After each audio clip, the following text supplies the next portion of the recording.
All All right. right, let's That see thing happens, just give here. a call. I think we're okay. All I right, believe that YouTube. we're live and we're feeding out to the folks out there. I know we Welcome still back going. to the show, everyone. This is the Who Moved My Freedom podcast, and we are broadcasting live on Utreon. So I could do this. Look, oh, I touched a gun, and YouTube's not doing anything to us because on Utreon we can hold guns. It's not a crime. So if you want to join us live, go to Utreon, UTREON / Who Moved My Freedom podcast. We will rebroadcast this on YouTube as well as we'll take the audio out and throw it up on iTunes and all your favorite places to listen to your audio podcast from. All right, that being said, let me throw my guests in here. Shooting Gallery New England. We got Chad from JM4 Tactical. Let me see. Hopefully the audio's good. I've moved everything around. I'm in a completely different van. It's actually like a shrunken down version of a van. I'll show you guys a picture in a second here. So if I'm too loud or whatever, just let me know here and I will monitor the chat and change that up. If my guests here are ready, I'll hit the button and we'll kick this rodeo off. Ready. All right, let's go I'm for ready. it.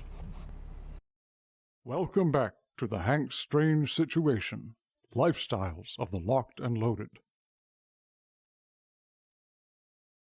We wouldn't be able to keep the Who Moved My Freedom podcast going without the support of great companies like Franklin Armory. Franklin Armory provides 100% US-made firearms and awesome binary option triggers. Their focus and purpose is to provide freedom tools to all Americans, especially those in not-so-free states. So when you're in the market, please consider Franklin Armory. All right, we are live here. We are feeding out to the folks out there, to my new guest, Chad of JM4 Tactical. We do this thing called Jazz Hands. We're taking it back from the terrorists. Everyone has to do it, no matter how macho they are. There you go, Jazz Hands are going. We are live. I hope you got your big girl panties on. This is episode. See, it's an icebreaker. Doesn't that feel good? This is episode 911 of the Who Moved My Freedom podcast, and my guests tonight are Chad Myers, there he goes right there, of JM4 Tactical. Chad, what's up, man? Welcome to the show. Hey, how are you doing, man? I appreciate you having me on. No, thanks for coming on, man. I'm looking forward to this. This is going to be fun. It's going to be exciting, and we got a lot to talk about. Absolutely. Yeah. Also joining. Sorry, what was that, Chad? Oh, sorry, I was texting my wife. Sorry. Oh, okay, no worries. We also have Joe. There he goes, Shooting Gallery New England, joining us. It looks like your internet looks perfect for some crazy reason. I don't know if I'm in an alternate dimension, but what's up? What's going on, man? What's I up? know, shocker. My internet usually is the one that's really trashy, but I'll take the compliment. You know, that means something right there. Right, yeah. Welcome to the show, man. How's it going? It's going good, man. Just got back from work literally like 25 minutes ago. Cape Cod traffic is a little bit crazy, so yeah, I was coming in a little hot. Yeah, I see you got the Cape Gunworks paraphernalia on. Yeah, this is my uniform. It's a black polo. You know. Oh, look at that! Wow. Yeah. I hope you're getting overtime right now.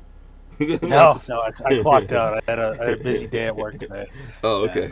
And, yeah. So it's the time where all the snowbirds are coming back up from the Florida heat. So right now, everybody on Cape Cod has like New Jersey, New York, Virginia plates. It's just like, okay, I just need to get over the bridge. That's all I need to do. Just let me get over. What are you trying to say, man? What are you trying to say? Those northeasterners can't drive. Well, that you're one of them. Listen.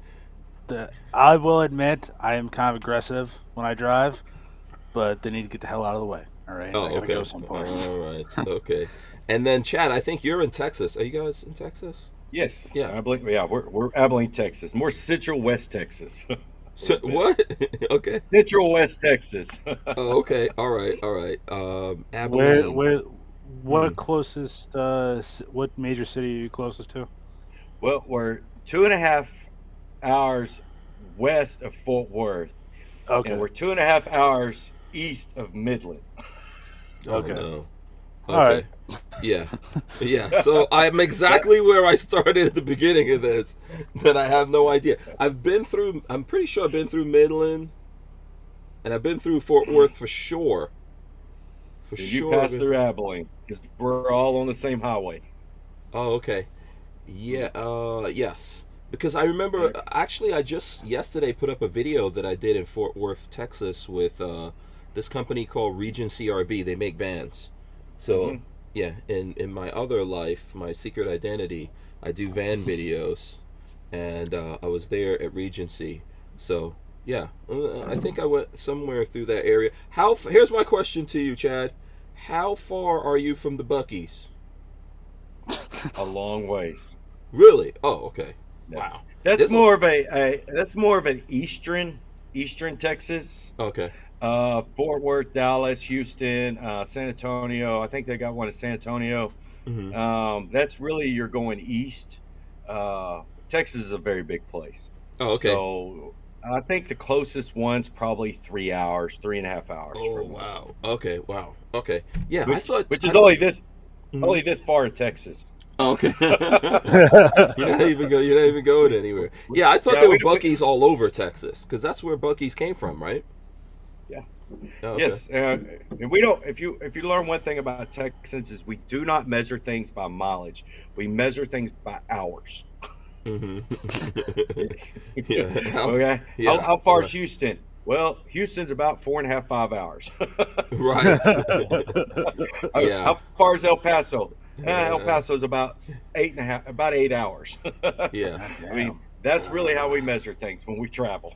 Yes, I've driven all the way through Texas a couple times going to Vegas. I'm like, oh my God, this is insanity. This never ends.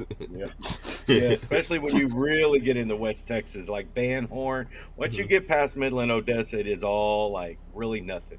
Yeah, I think it's, what is it, like 80 miles per hour or something is the speed limit, or? I think out there some places, and like Interstate 10's 80, or it may be 85 by now. But yeah. There's a limit of how fast you could go, and like at the same time, not just watch your gas, what is that thing called now? It's totally needle. The needle just going down to zero.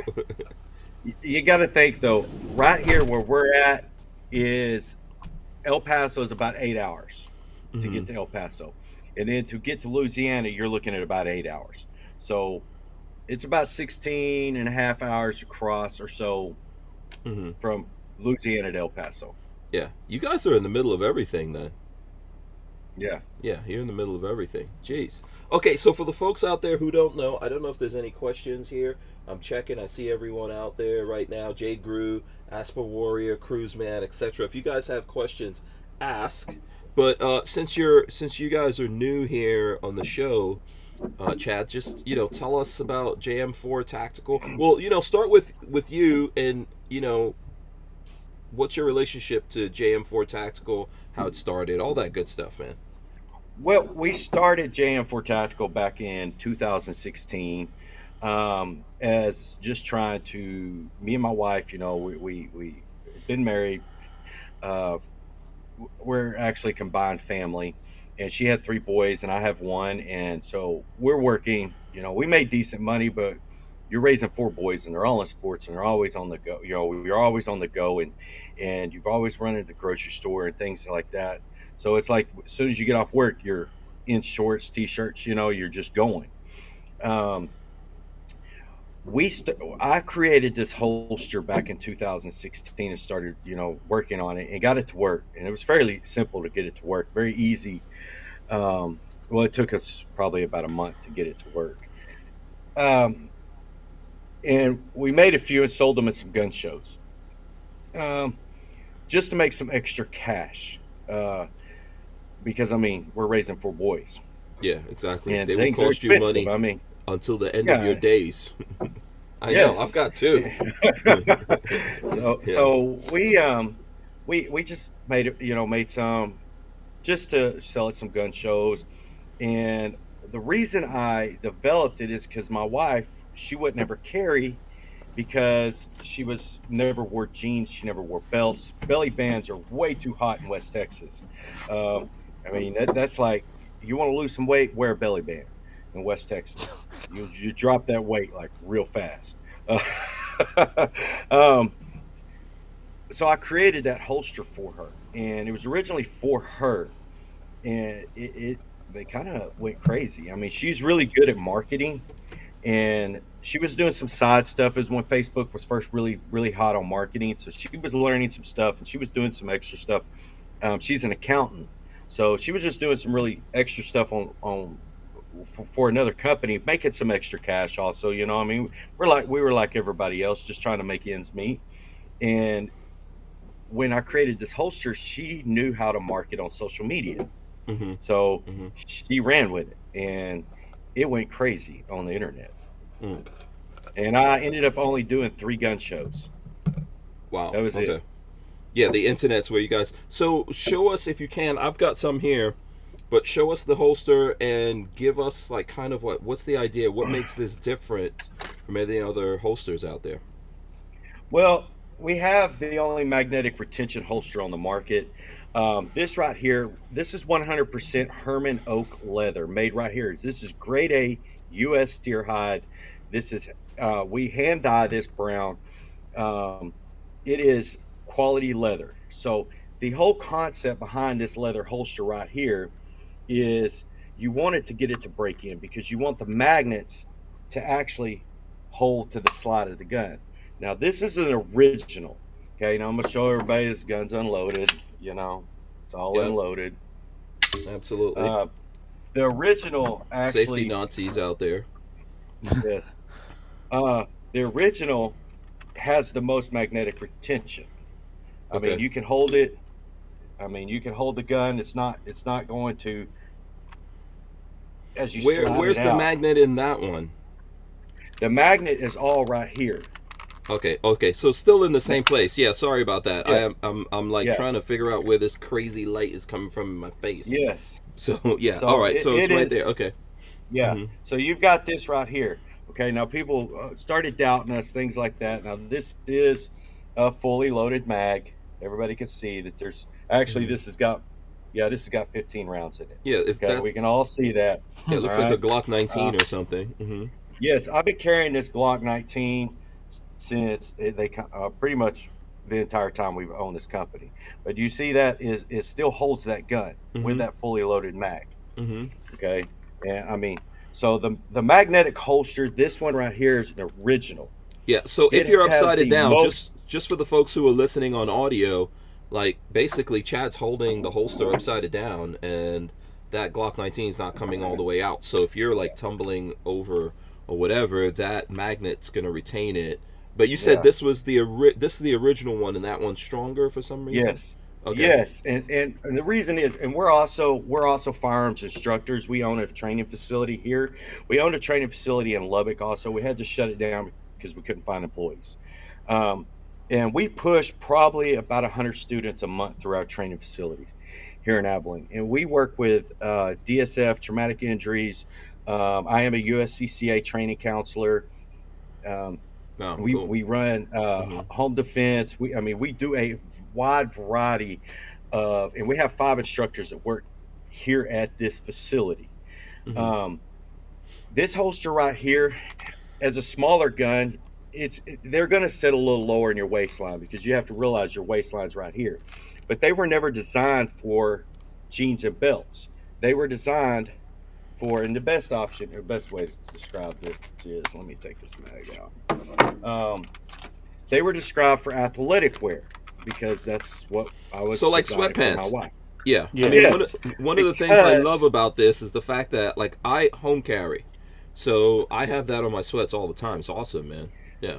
Well, it's easier to go in with your body, with your thumb between your body and your gun, and grab your gun out in an elastic waistband in this holster. It's very simple. Jeans and belts with this one is a little bit harder. Okay. Just a little bit harder because it sits really low. Yeah, because so you've got to dig in deeper. Basically, what I'm assuming there, you're gonna have to do deeper dig to get it out. Jeans and belts just isn't as stretchy as an elastic waistband. So we actually come out with a high ride.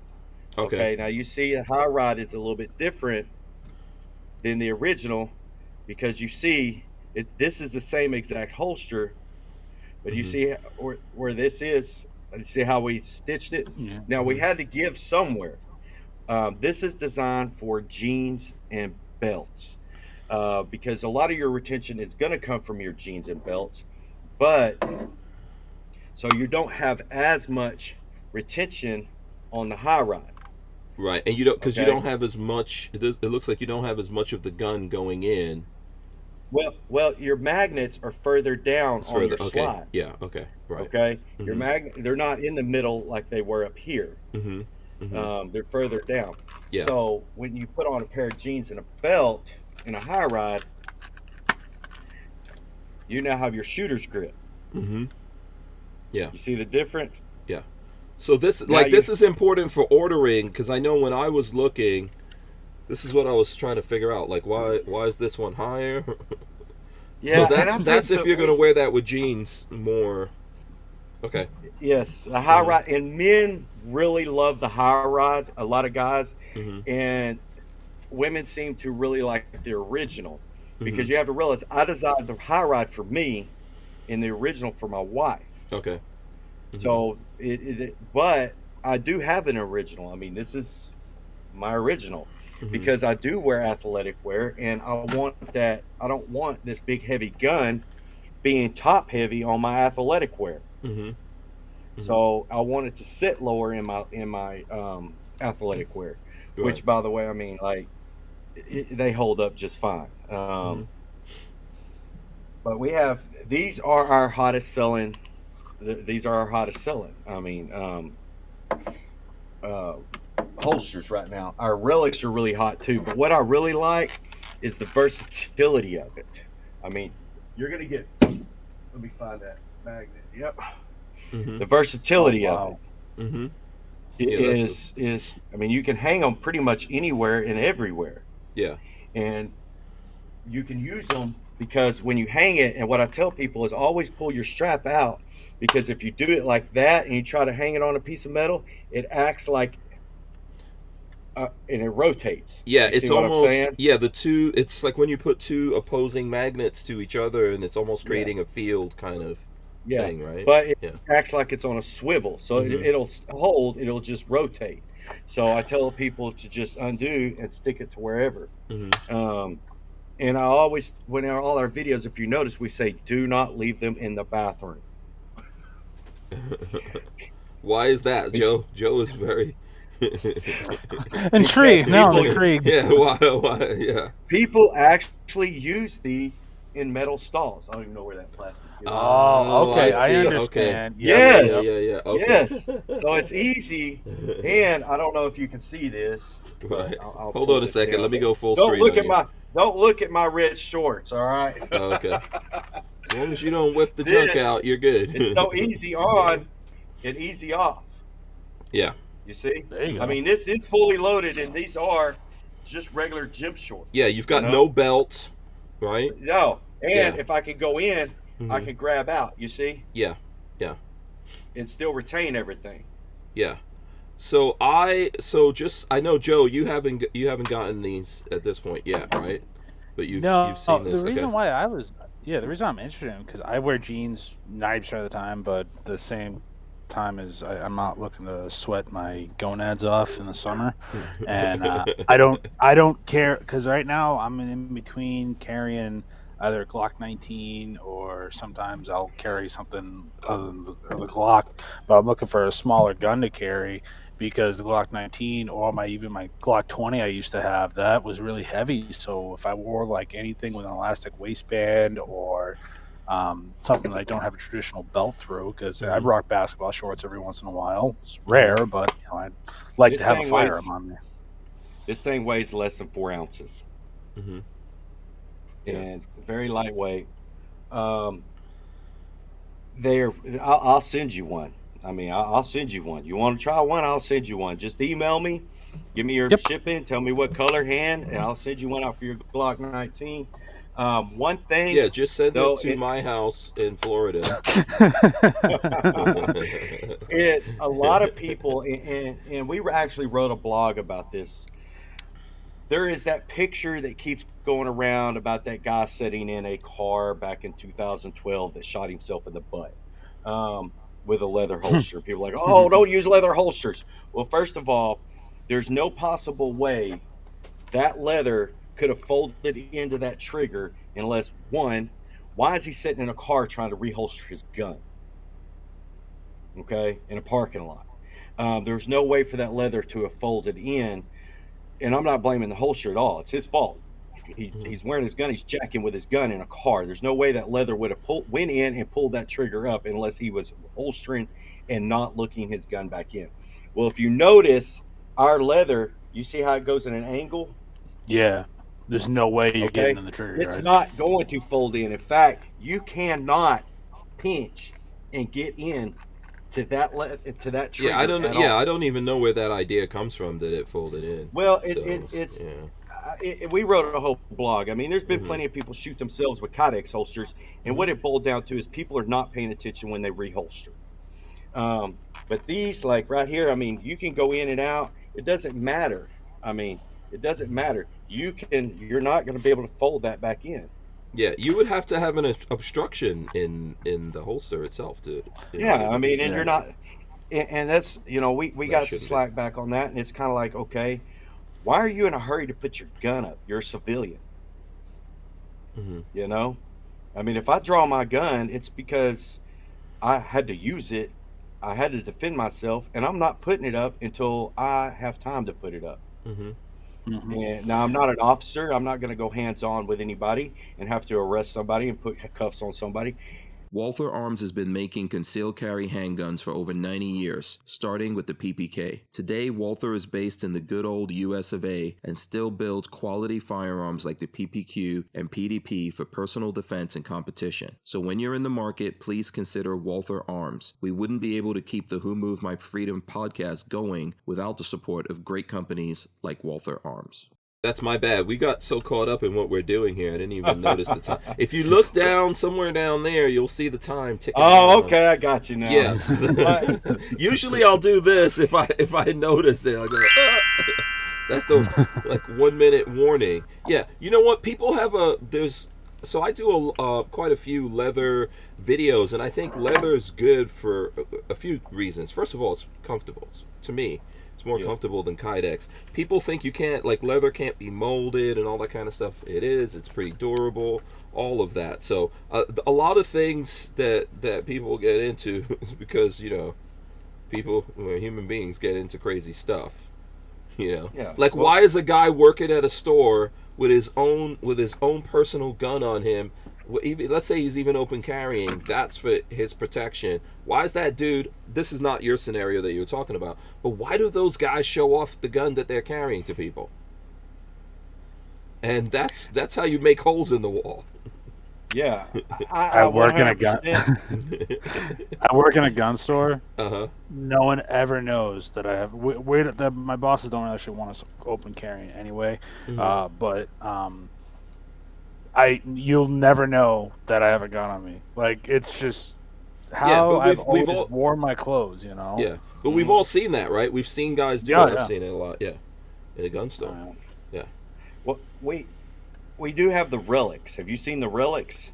I know what you're. So those have the regular hooks or clips. Well, is it the relic?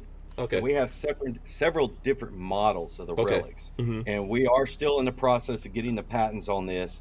It's been out since 2018, and it looks like we're fixing to have that patent in July. A lot of companies, they use Kydex, okay? They use Kydex, and I'm not knocking Kydex by no means, okay? And then you see some companies that actually put leather on the inside. They'll glue leather on the inside, all right? But when they glue the leather, it eventually starts to peel because it's only glue. So what we did, and this is where the process we went into, we used Boltron, which is a Michigan plant. It comes all out of Michigan. And Boltron is a PVC alloy that actually is extreme temperature. It's basic. It's made for aircraft. It can last at sub-degree temperatures without cracking. It's chemical resistance. It can last in extreme heat before it even starts to take a different mold. So you can throw this in your car in West Texas in the middle of Midland, Odessa, and it's not going to remold. So You can get it looks like leather. Just so what is it? Boltron. It looks like leather. Boltron. Okay. And then the inside is leather. And if you notice, we sew it through the Boltron. Okay. So, like, this is my everyday carry holster, okay? I've been carrying this holster sometimes.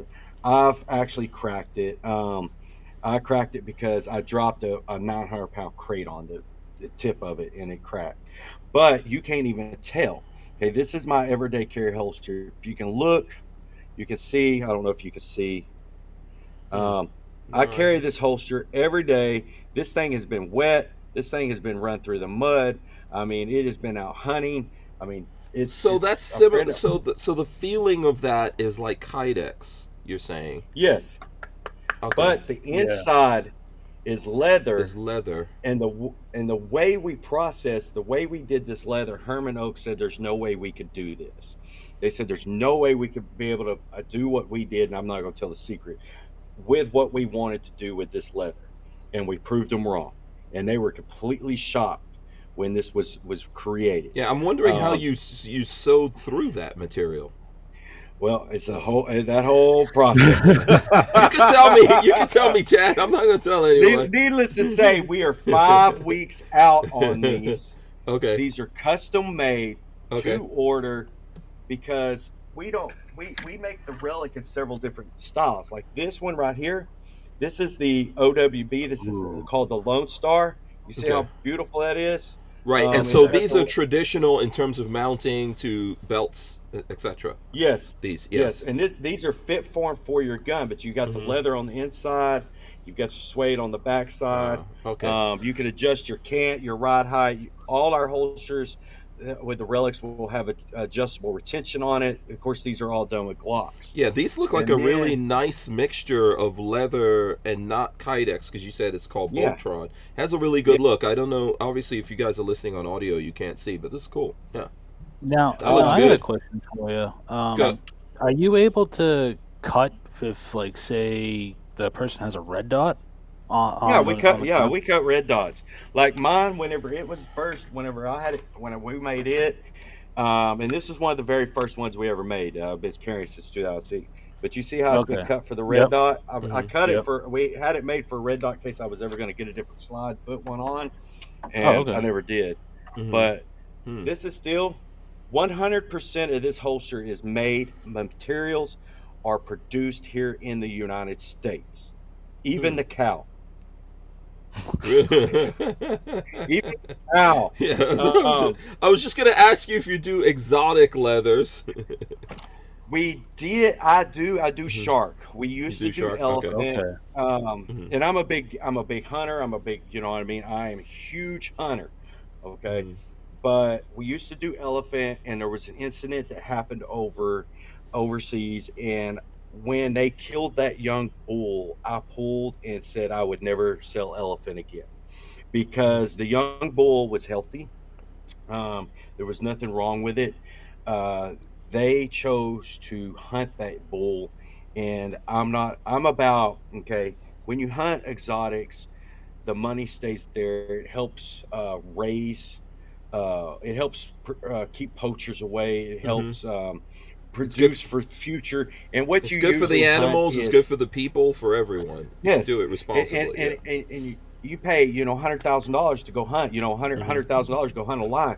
Well, you're hunting an old lion, that's going to die anyways. That's what people don't understand about exotics is that the licensing alone, that not only helps the the tribes or just the local area there. It employs, like, hunting in Africa, for example, is like it employs a majority of the continent. Like, exotic hunting is one of the major ways people actually make money. Whether you're PH, you work on one of the resorts, anything. Yeah. Because you pay big money. Yep. So when they hunted that young bull and that elephant, and there was nothing wrong with it. What was the story? Because I think I remember that, but what was this? Just refresh our minds. It was about 2 years ago. Mm-hmm. There was a big CEO paid a lot of money to hunt that young bull. Okay. And I want to say he was one of the ones off the energy company, one of the windmill companies. And when that happened, we sold what elephant we had left, and I pulled it completely off the market because I can't defend it at that point. I mean, you can't defend what you're doing when you have people over there hunting, because that leather goes to the tanneries. Yeah. Was it so? Did they not say no to him because of the money or something? I think I remember that, because after that, that whole industry there died because people were like, we're not gonna. Yeah, as soon as that happened, I told our office, we're done, because I've defended that the entire time since we've been selling elephant. I've defended it, and then when that happened, I said, I'm done. I can't defend this. I'm not going to sell it. We're going to get rid of what we have, and we are done. And I think we have a little bit left, but we're done. I mean, will not. An elephant is a nice hide. It's almost like a velour kind of. Correct me if I'm wrong on that. It's right? beautiful. It's got a nice feel to it. Yeah. It's beautiful. Yeah, if you, I do videos with Andrew's Custom Leather. I don't know if you ever heard of them, but they do a lot of exotic stuff, and I've learned a lot about these exotic skins. But it's a problem because, like, he ran into some issues where his bank that he was banking with for 40 years just froze his account and didn't tell him, and bills weren't getting paid and all that, but orders were going through. And he said, why'd you guys do that? And they're like, oh, because we don't know where you're getting your skins from. But he gets his skins through companies that they're supposed to do. That's on them. That's, I got a question for you on that one, Chad.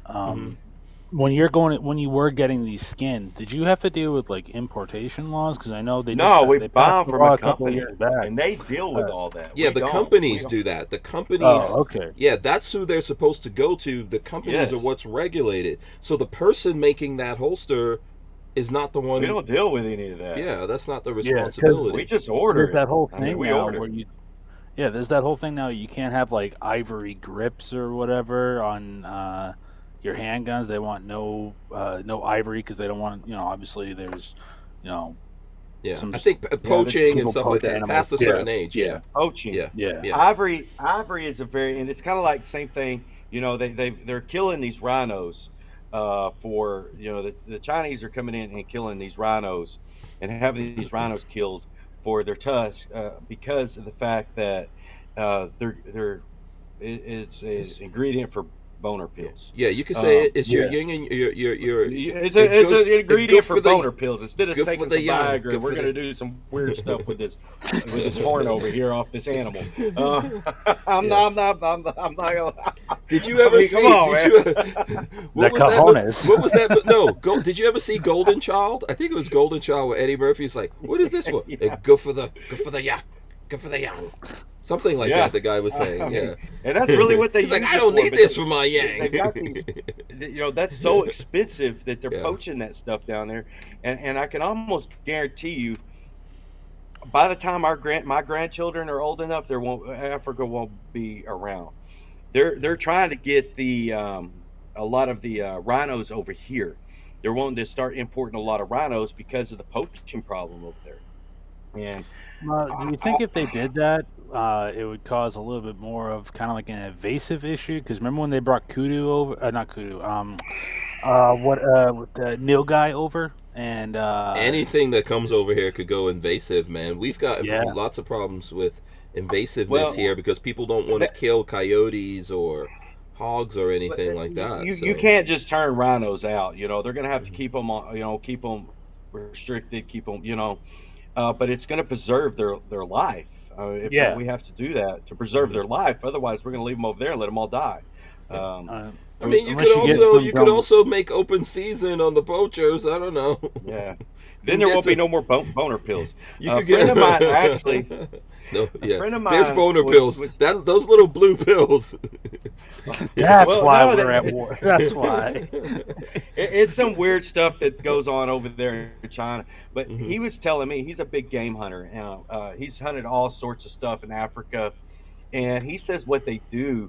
He says they come in like full blown, like Humvees, helicopters. I mean, they are poaching these animals. It's not like your locals poaching them. I mean, they come in. So illegally, they have all of that stuff, and they can't track these dudes down. I mean, how about some rocket launchers? Exactly. It's a big money thing right now for that rhino. Yeah, that's crazy. I've seen Lord of War. I know how many guns get imported into Africa. Okay, you can't. Is there any way we can? Everything gets. I'm just saying. These guys are legally dead. Why can't can we stock the game wardens with? You could get any kind of. You could get rocket launchers in New York City. In Africa. Whose phone is someone's phone? Is that mine? Sorry. I was going to pull up. Speaking of import, we're going to get on another subject. Right. But we also do belts. Oh, cool. All right. Nice. Yeah. We also, very nice. I was going to talk to y'all about imports and let y'all know. Did you see what Miami is doing? But all this is 100% Herman oak leather. We hand bivel. You see how that is on the edges. I gotta get a new belt. So thank God you guys make belts. do you? Well, that's the thing. If you're making belts, man, what's the deal with the big guys? Because I find a lot of people. I don't know if they have that many cows, Joe. I can make a big guy belt. But we're on the same wavelength, Chad. I'm like I'm a big guy. I subscribe. We're all big guys here. What's that? So we also do tactical girth. Tactical girth. Fat. Oh, okay. I'm a fat guy. Yeah, I say. We also do coffee. Tactical fat. Oh, you got your own coffee. Okay, cool. Oh, nice. Yes, all roasted right here in the state of Texas. Yeah. By the way, Lola, we are affiliates for JM4 Tactical, just in case you guys don't know, and Lola is putting links in the description. If you guys are interested, there you go. Made in Texas. Made in Texas. There you go. Here's one of my things that I like about it. So this is my Walther. Hold on, let me go. We're doing a little Gorn here early. So this is my Walther. I don't even know where my camera. There it goes. Yeah, this is my Walther PPS here, and here's my JM4 right here. I really like that, and I actually use this both when I'm wearing jeans and a belt, and like when I've got like my sweats on and all that. You know what I really like about this, Chad? I'm gonna tell you one of my favorite things. So traditional holsters that have like a metal, clip or whatever it is, right? Whatever it is they use, those tear up my car seats, man. I mean, it's like really bad. I don't know if anyone says this, but dude, those things will mess up your car seats. But this is great, man. I would always go into the car, go in real easy. Not try to dig into the seats, but that's one of the things I really like about this, that it doesn't dig up the seats. So nicely done.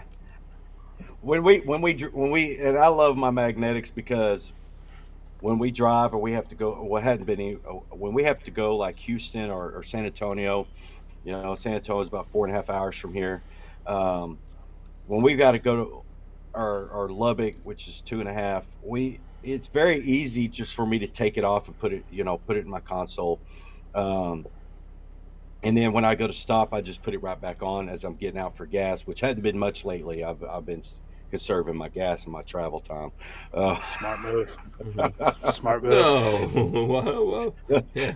Why would you do that? You guys literally you're literally in Texas, man. You could just pull up next to one of those pumping things that's getting the oil. I mean, it is bad.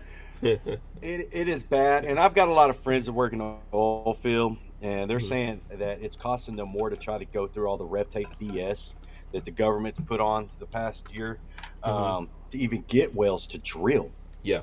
To get permits. They're having to go all through sorts of red tape. So it's taking them months to be able to drill. So even fuel, I mean, even our diesel here is, 540 a gallon. Okay. Uh, Yeah, uh, we are 570 something for diesel here. and Yeah, I I run had to get diesel, diesel I today. mean, Yeah. Hmm. and it's still, I mean, that's ridiculous. I mean, it is getting just, and it just keeps going up. I think it Yeah, went up like, if you've got a 20-gallon tank, or geez, some dudes have way bigger yeah, tanks than that. But yeah, man, that's I some I got a travel serious. 90 35-gallon miles a tank. day. Yeah, yeah, 35 gallons, man. You know. Yeah, I mean, I mean, it's getting out of hand. It is getting way out Yeah, of hand. yeah. So, I don't know. I'm trying to see if there's questions. I know Lola has a question. She says that leather belt looked good. How long has Chad been working with leather? That's from Lola. We've been working with leather since 2016, and we've been working with leather. Now, what we did is we have when we first opened this company, we grew so fast there was no way I could keep up by myself. There was no way I had the machines, I had anything. So I went to a good friend of mine that's down in Houston, and he's been working for with leather for the past probably 30 years. Okay. And I went down and talked to him. I said, "Listen, man," I said, "I'm fixing to start this company. We've already got orders coming in. I cannot keep up." Because I mean, like we went from like 2 holsters a day to 75 holsters every 3 weeks to 75 holsters every 2 weeks to 75 holsters to a week to 75 holsters a day. Mm. All of a sudden, I mean, it was just like really, really quick. Mm-hmm. Mm-hmm. And Mm-hmm. so I went to him and I was like, because he knows everything there is to know about leather. Mm-hmm. And we made a deal. We shook hands, and we said, okay. And this is totally. We've never even have a contract because he sees me as his business partner. I see him as my business partner. He owns the shop. We own JM4 Tactical. We were able to. He was able to expand. He expanded for us. He hired new employees, so we were creating jobs, um, and he deals with all the production side of it. He deals with all the leather makers. He deals with all the new designs. He deals with anything that we need. Um, he deals with. Now, if you go and look at JM4 Tacticals, We wouldn't be able to keep the Who Moved My Freedom podcast going without the support of great companies like High Point Firearms and Full Forge Gear, bags and gear for everyday life. Did you know High Point is an American family-owned and operated company located in Ohio with over 30 years of manufacturing experience? High Point is proud to be the home of the working man's gun and your source for affordable handguns and carbines with a lifetime warranty. So when you're in the market, please consider High Point. Yeah. You know what? I gave you the warning, and then I still didn't pay attention. John Crump was in the I, chat. Crump was in the chat briefly here, but he says he's doing a class thing right now, so that's why he can't come on. And he says we're getting. Let me see. I'm gonna give you. He says gun control vote will be tonight. So Fun. It's going to be a busy day at the shop tomorrow. yeah. yeah. Um, I think that's the red flag stuff that he's talking yeah. about there. Yeah. Mm-hmm. Go ahead, Chad. I went to him. We shook hands. We were able to. He was able to expand. He deals with the manufacturing part of it. We deal with the customer service. That's why when you go and Google the review section or reviews on Google or anywhere, Trustpilot, any of that, we have like thousands and thousands of 5-star reviews. It's not just on the quality of the product, but the customer service. And people are raving about our customer service. They rave about our quality because our team here in Abilene deals with all the customer service, all the returns, all the ordering, all the shipping, all the we have that's all we focus on. Marketing. I mean, we focus on all this stuff here in Abilene. So when he's in Houston, he's focusing on all the machines breaking down, ordering parts, ordering leather, manufacturing, quality. He's dealing with all that down there, and that's what is great about me and him working so well together is he can deal with that, we can deal with this. So if we have a customer have a problem, we can get it fixed, and we're not back here trying to make holsters and trying to deal with a customer. Okay. Very cool. You see what I'm saying? So Yeah. we split this, and he owns the manufacturing part of it. I own all the e-commerce and JM4 Tactical, and me and my wife. But it's still made right here in Texas. Those employees exist because of us, and he was able to expand because of us. So we helped him grow into something he's always wanted to. He always wanted a really big shop. He's always wanted employees. He's always wanted to grow, and we were able to help him do that. And it was all done on a handshake. And I just send him checks every week, and he takes care of everything. Right. Very good. Because let me tell you something. That is the last thing I want to deal with is broken down sewing machines. Trying to get parts, trying to order new stuff. I mean, and that ties up all his time down there. He's a wonderful guy. Like I said, he's been doing it probably 30 years in the leather industry. And he is so intelligent. He's been around, and I actually talked to John and told John that they need to do a review article over him because he's been around so long. I mean, he's made leather for movie stars. He's made leather, for. I mean, he's been around forever, and his leather work, and this is one of the reasons we went to him, is because his leather work is top notch. There's no cutting corners.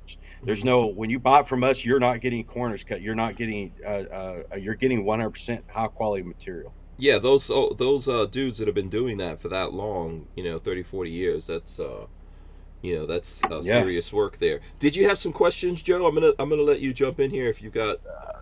No, I was just concerned, like when you're making like holsters and stuff like that with the red dots, or like guys that have like carry lights and stuff like that. Because I didn't know leather you were able to do that. Yeah, we can make these for the red dots. All we do is we cut it. You'll have it cut down here lower, and then of course it's a nice sewing job, and everything looks good. I don't have one on me. So I kind of know the answer to this, but I think this is one of the FAQs for a lot of folks out there when it comes to holsters. Someone is interested in what we're talking about here tonight, what you guys have to offer.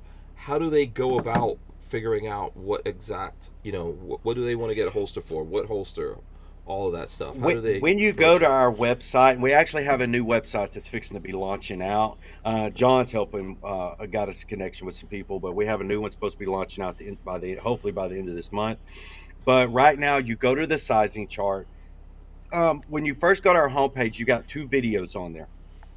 One of the videos is going to be explaining all the relic holsters. Another video explaining all the magnetic holsters. And then you can go to a sizing chart, find your holster if you're wanting magnetic, click on your gun model, and it will take you straight to what size magnetic holster you will need. And then if you're still trying to figure out which one you want to do or get, even though it's giving you the size, you can still, there's a video at the top that you can watch that tells you the difference between the high ride and the original and things like that. I explained everything detail for detail. It's about a 5-minute video. So it helps our customers be able to choose better and make the right decision for them. Okay. Right. So, like if you know what you carry all the time, I guess you need to, do you need to think about, like, is this compact? Is it sub? Is it, full size? All of that's on the sizing chart, right? Yes, all that's on the sizing chart. Whether you have, it's like your 320s. I mean, you've got all your full sizes, your compact, your carries. I mean, we have everything on there. Whether it's your H&K, H&K VP, VP9 or VP, or your SK. Everything's on, and it lists Glock 42, 43s. I mean, everything's under. All you got to do is find your gun manufacturing, and then find your gun model. So you don't think there's a limit to the size and the weight of what's going to be magnetic, or we have I think 28 different sizes Okay. of magnetics. Okay. And that's a lot. We have 28 different sizes. And it's just like yours. You see how yours fits so well.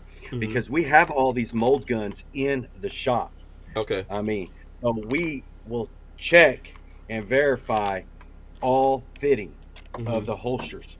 And sometimes we make our mistakes, and a customer will contact us and be like, oh man, well, we messed that one up. Send them a label, get our holster back, check it, get them in the right size and get it sent back out to them. No hassle to them, because we that's what this office here takes care of is we're not perfect. Nobody's perfect.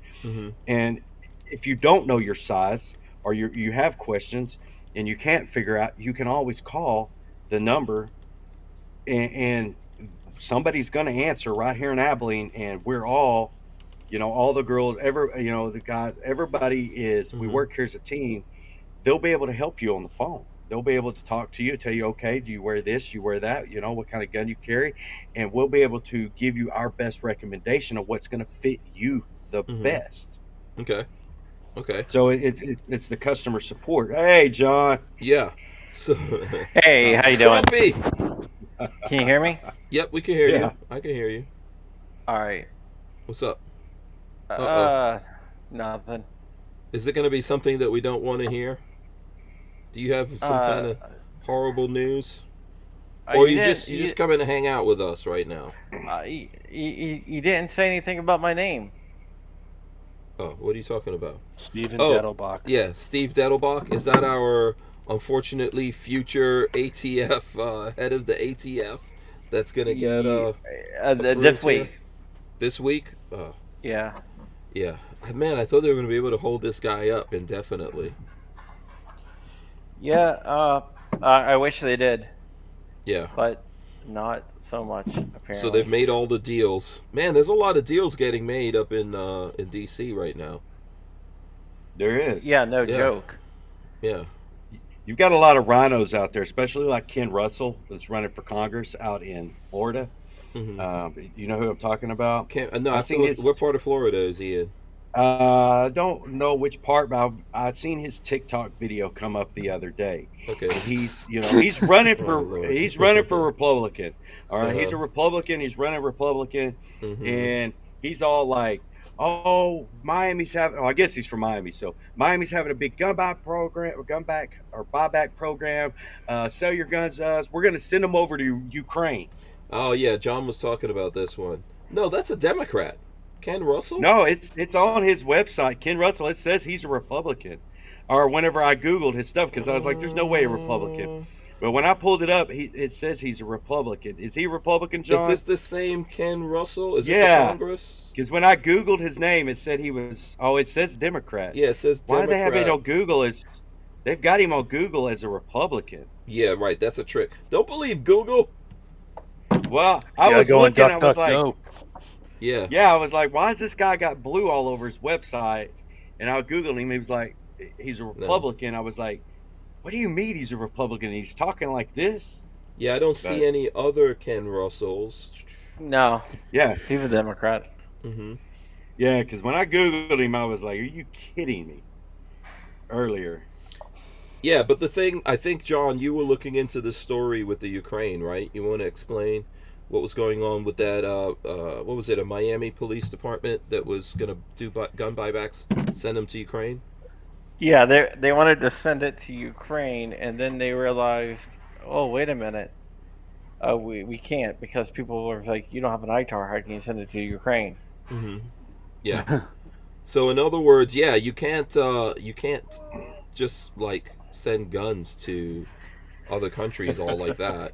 First of all, you have to actually have an FFL. I don't know. Does the police department? Oh, I guess they could. I don't know. They might, but they don't have they don't have an export license. That's for sure. Right. Now, yeah, and then you have to get approval for that. Go ahead. They do a lot of stuff they're not getting in trouble for. Like I don't know, breaking into the Capitol. Yeah, but I think they put a stop to that, right, John? Giggity. Yeah. Yeah. So. I mean, to make a skit about people breaking into the Capitol. They broke in, yeah. And they broke in. They're gonna get away with it. That's my prediction. Those guys are gonna get away with it. If it was like Fox News or something, which I don't even care about Fox News really, but if it was Fox News, man, they'd be on the firing squad already. Oh yeah. I did a TikTok the other day that went crazy about Ken Russell. I actually duetted his video, and I'm sure it made him mad because I've got like over 90. I've got like 90,000 followers on TikTok, which ain't a lot. Look at you! But, what? What's your TikTok? JM4 Tactical. Yeah. Following you right now, my man. Yeah. Very bad. Yeah. But So this dude right here, Shooting Gallery NE, he's our TikTok guy. I had to think for a second. What do you mean you duetted? So I'm guessing that's when you split screen and you're responding. Yeah, and he sees it. I know he's seen it, and I was like, okay. I was like, so you're telling me that my guns won't work for me to fight against a tyrannical government, but if I sell them to you for pennies on the dollar, you're going to send them to Ukraine, and they're going to magically have all this magic happen, and we're going to work for them to fight against the tyrannical government. Well, the thing I was telling Hank is they were trying to send them over, but they were trying to send over. They were trying to send over like ARs, but they don't have 5.56 over there. Yeah, they don't have ammo. I mean, if they're going to send anything, it needs to be AKs. Yeah, that's okay. This is why we can't buy the 5.56. They're going to send them all the 5.56 we can't buy. Yeah, I mean, honestly, they're going to buy people's guns with our tax money and send them overseas. What happened to all the money we already sent them? Yeah, I don't know, man. I think there's this whole Ukraine thing is out of control. It's no one is investigating the fact that Hunter Biden had shady dealings with Ukraine. And now all of a sudden there's a war going on and we're sending cajillions of dollars to the Ukraine. Come on. And then you got Biden's daughter's diary that come up missing, and they're raiding what's his name's house. One of the guy over, John, you know who he is, don't you? Veritas, Project Veritas. Project Veritas. They raided his house looking for the diary. Yeah, I mean, I don't know if that's I don't know. Was that a long time ago or recently? Well, they recently they tried to say that he received stolen property. But the stolen property is still not a federal crime for the FBI to be raiding your house over a stolen diary. But Fox News come out. I seen that deal on that Fox News, and that diary had some stuff in it about him doing some things he shouldn't have been doing. Yeah. Oh yeah. Yeah. Really. Yeah, like taking showers with her. Oh yeah. That whole family's sick, man. Hank, you've been saying it for years. We're living idiocracy. Yeah, man. We're living in some really, really, really, really crazy times. Okay, so John, do you have something here before I go to the? No, they're going to do a gun vote tonight. Okay. And basically what they're doing is they're stripping the House out. They're taking a House bill, stripping all the text out, putting the gun control text in there, and then sending it back over to the House after they pass it. And that way, it doesn't have to go to a full vote of the House. It doesn't have to go to the judiciary or anything. It skips a bunch of steps and just becomes law. It goes to President Biden's desk to be signed. So, yep. So the way the sausage gets made...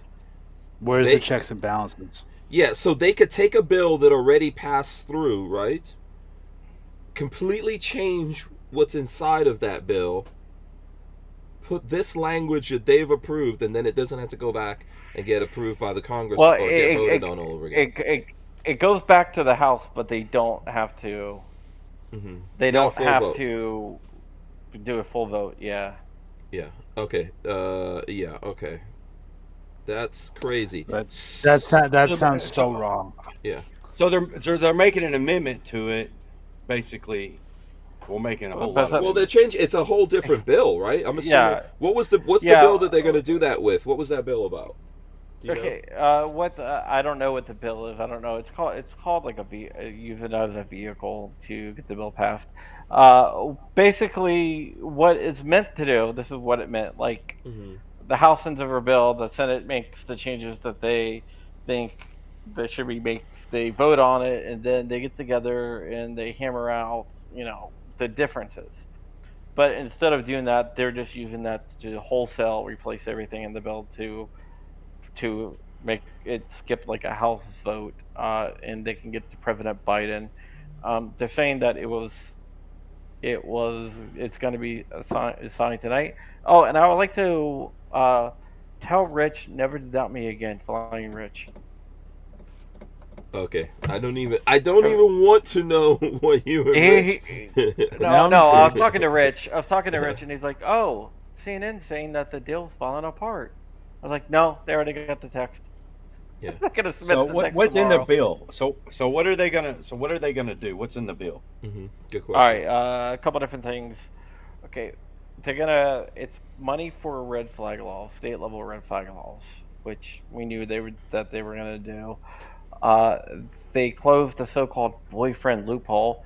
Basically, if you have dated someone or recently dated someone, like you're no longer with them, and they were a prohibited person, you are now a prohibited person. But it really doesn't talk about what the hell prohibited person is. Not prohibited person. What the hell is dating? How can you become prohibited because you dated someone? You're prohibited by association. Yes. So if you've dated a felon, so say I dated a chick that was a felon with an ankle monitor, right? And since she's prohibited, and then we break up, I can't buy guns, so I lose my rights because of what she did. So I'm assuming that John is saying even while you're dating her, you're prohibited. Is that right, John? And then even afterwards, you're still prohibited, right? Yeah, if you have recently broken up, you're still prohibited. How are you prohibited by who you're sticking the stinky into? I don't know. That doesn't make sense. It makes no sense. I want that what is bumper that? sticker. How do they know that you're dating somebody? It's not like you have a registry, Oh, well, I'm a felon. Oh, they will. Okay, well, no big deal. You're off probation, but I've got to sign. How do they know who? How? You know what? Let me say this, Chad. That's a good point. But how did you see with the whole COVID thing, where you would go somewhere? Like I would go to Vegas, and all of a sudden my phone is telling me, "Oh, you should get tested. Someone got COVID in this area, and you were just there." Did you guys ever see that? Did that ever happen? So they're going to know who you're sleeping with by geofencing. I guess. I mean, how are they gonna know? How do they know this? They're going to be like, Hank's been at this house all night long, and she's a felon. Yeah. Lola's going to be like, what is going on? No, I'm just saying. I don't know. No, this is weird. Right. This is weird. You're going. Okay, Oh, go upstairs to mommy, okay? Yeah, Matthew's trying to get in there and get a shout out. Okay, Matthew. No. It's your shout out. No, that was Nick. Okay. With Armslist, you can shop the extensive list of local and nationwide firearms classified, now with more confidence because of their built-in firewall. For only $6.99 a month for personal use, or $30 a month for business vendors. So when you're in the market, please consider Armslist. We wouldn't be able to keep the Who Moved My Freedom podcast going without the support of great companies like Armslist. So let me just let's see. I think John's still here? Yeah. Let me just say this, John. I've got a comment here. Asper Warrior says Facebook status update in a relationship with a prohibited person. Serious question though. Yeah. How exactly is this? What's the mechanics? They don't define dating. So does that mean if you went on a speed date with someone at a speed dating thing, are you not prohibited, even though that you've only talked to them for 10 minutes, you never plan on talking to them What again? if I do not identify as having relations with that woman? What if I'm like, I don't identify that I had relations? Well, the account doesn't. The account says if you only have occasional acquaintances with someone, if they're only an occasional acquaintance of yours, then it doesn't count. So does that mean friend? Because occasional acquaintance. Yeah, but how? Yeah, how? I don't understand how it's Well, none of this is constitutional. How is that going to work with dating apps like Tinder and like Match.com? The future is scary. There's. But no, if you really think about it, when you sign up for those services, I'm guessing they ask, "Are you a felon?" Or something. They're going to be asking that question probably. There's going to be a lot of data floating out there. I mean, if you think about it, right, John?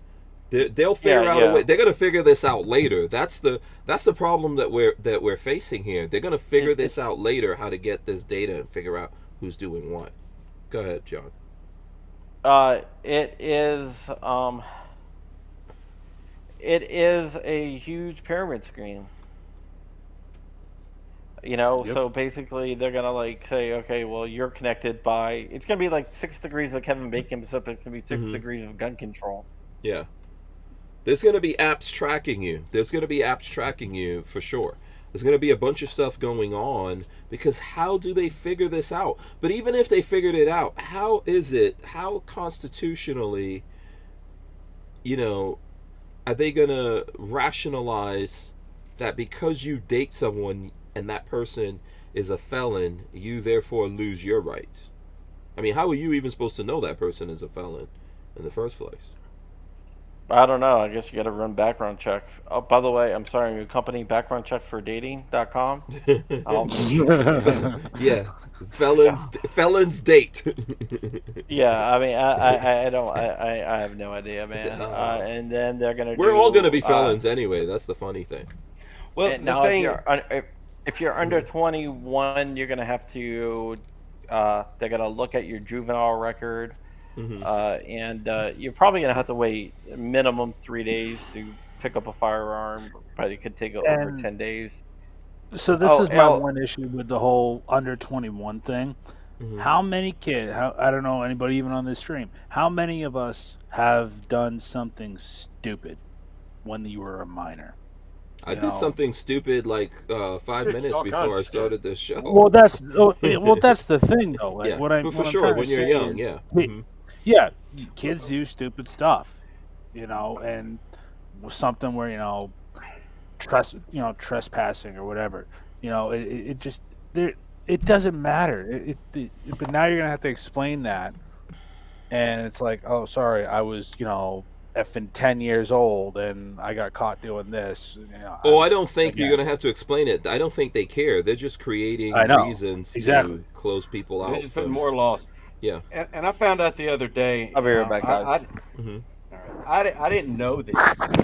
If you buy more than one gun at the same time, or even in the week, and it's ATF rule, did you know they send a letter to your local sheriff? Yeah, there's a certain amount. Yeah, I think it was. I thought it was like 5 or something. 2 guns in a day. Two in a day. Okay. Even 2 in the same week. Yeah. And I looked at multiple transactions. Yeah. Why has somebody not told me this before? I'd have been spreading this out. I know people who have gotten, like, the ATF has gotten in touch with them and said, like, oh, we noticed you bought it. Like, what's up with that? I mean, that's not their business. That's not their business. Hey, I have the money. I bought the guns. I went through your stupid background check. It's none of your business how many I bought and why I bought them. Yeah. And here's a breaking thing that we found in there. If you sell a gun for a profit, then you are a dealer. No, that's not true. No. That's false. What about inflation? Yeah, exactly. What about this gun is more valuable today than it was yesterday? Yeah. So if I wanted to sell a pre-banned AR-15, so I'm guessing a Colt 6920 that was made before 1994, probably at the time, retail for we'll go with $1,200. I could sell that gun for $3,000. I'm making a profit. If you decided to sell one of your grandfather's guns, or an uncle dies or something, and you get a couple of guns, and you're like, I'm going to get the money out of it. I mean, what the hell is that? They're saying if you sell a gun to, it's saying predominantly earn a profit, and you predominantly earn a profit. It's because they're not getting their tax money off of it. They want their taxes. They want you to report. Yeah, it, but dude, you paid your what I mean? tax. Like whenever that gun was bought, taxes are paid, right? But So, if Well, you I look at guess all they're the stuff saying, that we keep paying, I don't know. mhm. I mean, but then you're selling it for a profit. They're going to want their tax money off that profit. They're going to want you to report it. It's no different than them wanting to stick their nose in our business about having over $600. Hell, you can't even have a garage sale anymore without them wanting money. Yeah. So, John, here's my question. So you said this stuff is going through tonight. How soon can this be signed by Biden? The House will probably get it back tomorrow, and they're just gonna like rubber stamp it. Cause it doesn't have to go through the whole thing, and it could, you know, be approved Very as soon before as the end of the tomorrow. week. Okay. Could be tomorrow. Yeah. I doubt it's gonna be tomorrow. They're probably gonna want to do it in some big ceremony. I don't think Americans realize, like I was in the barbershop and I was talking to some dudes in the barbershop and they don't realize that mostly what this is red flag laws, right? So someone could just go, I don't like him. I think he has guns. I feel threatened. Someone shows up and takes your guns. It could be your Karen anti-gun neighbor. Mm-hmm. You know? Yeah, so like basically they're gonna do a procedural vote tonight, then it will go for the full vote tomorrow, and then it will go over the House to get the final approval. Then it will go to the president's desk, and it will be signed anywhere. I bet you 2-1 that Biden waits because Steve Dettelbach is getting confirmed this week. So before the end of this week, the ATF nominee is also going to get approved. We got a lot of stuff coming. It looks like it, yeah. Yeah. And then on Thursday we're gonna get the New York State Pistol Rifle Association. Okay, explain that one. New York State Pistol Rifle Association decision is the concealed carry one, saying that they were arguing that a state has to be shall issue, they can't be may issue. So that's been on the Supreme Court, and every opinion day, we've been sitting there waiting for it to come through, and it hasn't come through. But Thursday is the last opinion day of the month, and they have to clear it out by the end of the month. And so, did they do Roe v. Wade yet? I don't think so. No, they didn't do. So that's all happening? The bar decision will probably be Thursday too. Okay. So Thursday's gonna be a crazy day. Yeah. So, but that you're saying for the pistol rifle thing that the Supreme Court took up, that you're saying is going to go positive. That's going to go. I'm not saying it's going to go positive.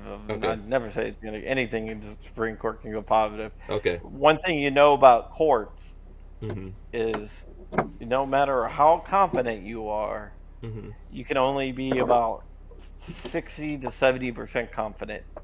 Anybody who says they're 100% confident or more than 70% confident, they have no idea what the hell they're talking about. So you're saying you're at least 60% confident that it's gonna probably a little bit higher. A little bit higher. Okay. Do you think they could defer they could defer it again? Defer the determination. Like say, hey, we're not going to give you an opinion? Yeah. Yeah. No. I think we're going to get an opinion. So there has to be an opinion coming. More because than likely, it's going to be a positive opinion, right? Based on your feelings that it's going in a positive direction. I know you never like to make solid stuff with this kind of thing, but you're saying that because of the makeup of the court, right? Gorsuch, Kavanaugh, Thomas is a slam freaking dunk. Amy Coney Barrett, and Alito. And this affects how many states? Obviously, New York. How many states? It will affect all of them. Every single state. Well, how many states are not? 9. There's 9. Yeah, how many states are not issuing? Like, don't feel like issuing. 9. 9. Okay, so about 9. Go ahead. I've got a question, John. Let's go back to the boyfriend law. Okay, so right now, if a felon is married to a woman right now, or a woman, either way, or married, right now it doesn't restrict the partner's gun rights. You see what I'm saying? As long as that gun stays within possession of the partner. and not in possession of the felon. And the felon doesn't have access to it. So like you Yeah. can't. So like if a felon if can't have access to like a safe, they can't have the combination to the safe or something like that. Yeah, and so like if a man and woman are driving and traveling, and she has her license to carry, and the husband's a felon, she has the gun on her possession, in her possession, he can't get in trouble. But after this passes, neither one of them are going to be able to have a gun in the car. Yes. There are going to be a lot of single felons out there. Yeah, I mean, so that partner will not be able to have a gun, period, then. Wow. So you're stripping somebody else's rights because of what their boyfriend or husband did years ago. Well, and this is what I was trying to say to you when I was talking to folks at the barbershop about this. There's a lot of people in America that don't realize this is coming. A lot of people. A lot of people who are even supporting Democrats, that don't realize that this could happen to you, and people can have someone show up at you. There's like due process is getting thrown right out the window. Stomped out, burned. Denied. Say that again? Yeah, A right delayed is right denied. Oh, by the way, did I tell you guys how much I love JM4 tactical holsters? Right. I just thought I'd bring that up. The magnetic. No, seriously though. JM4 tactical holsters. I have carried JM4 tactical holsters for about like 4 years now, and it's the only holster that I carry. Mm-hmm. Their magnetic holsters are the most comfortable, most concealable. I know Chad's gonna say, he likes the high ride for jeans. I like the low ride with everything, because it doesn't print at all, and it's so comfortable. Yeah. My question. And I can still get that shooter's grip on it. Yeah. So my question is this to you, John, since you've been doing this for so long: does the magnet affect your penile implant at all?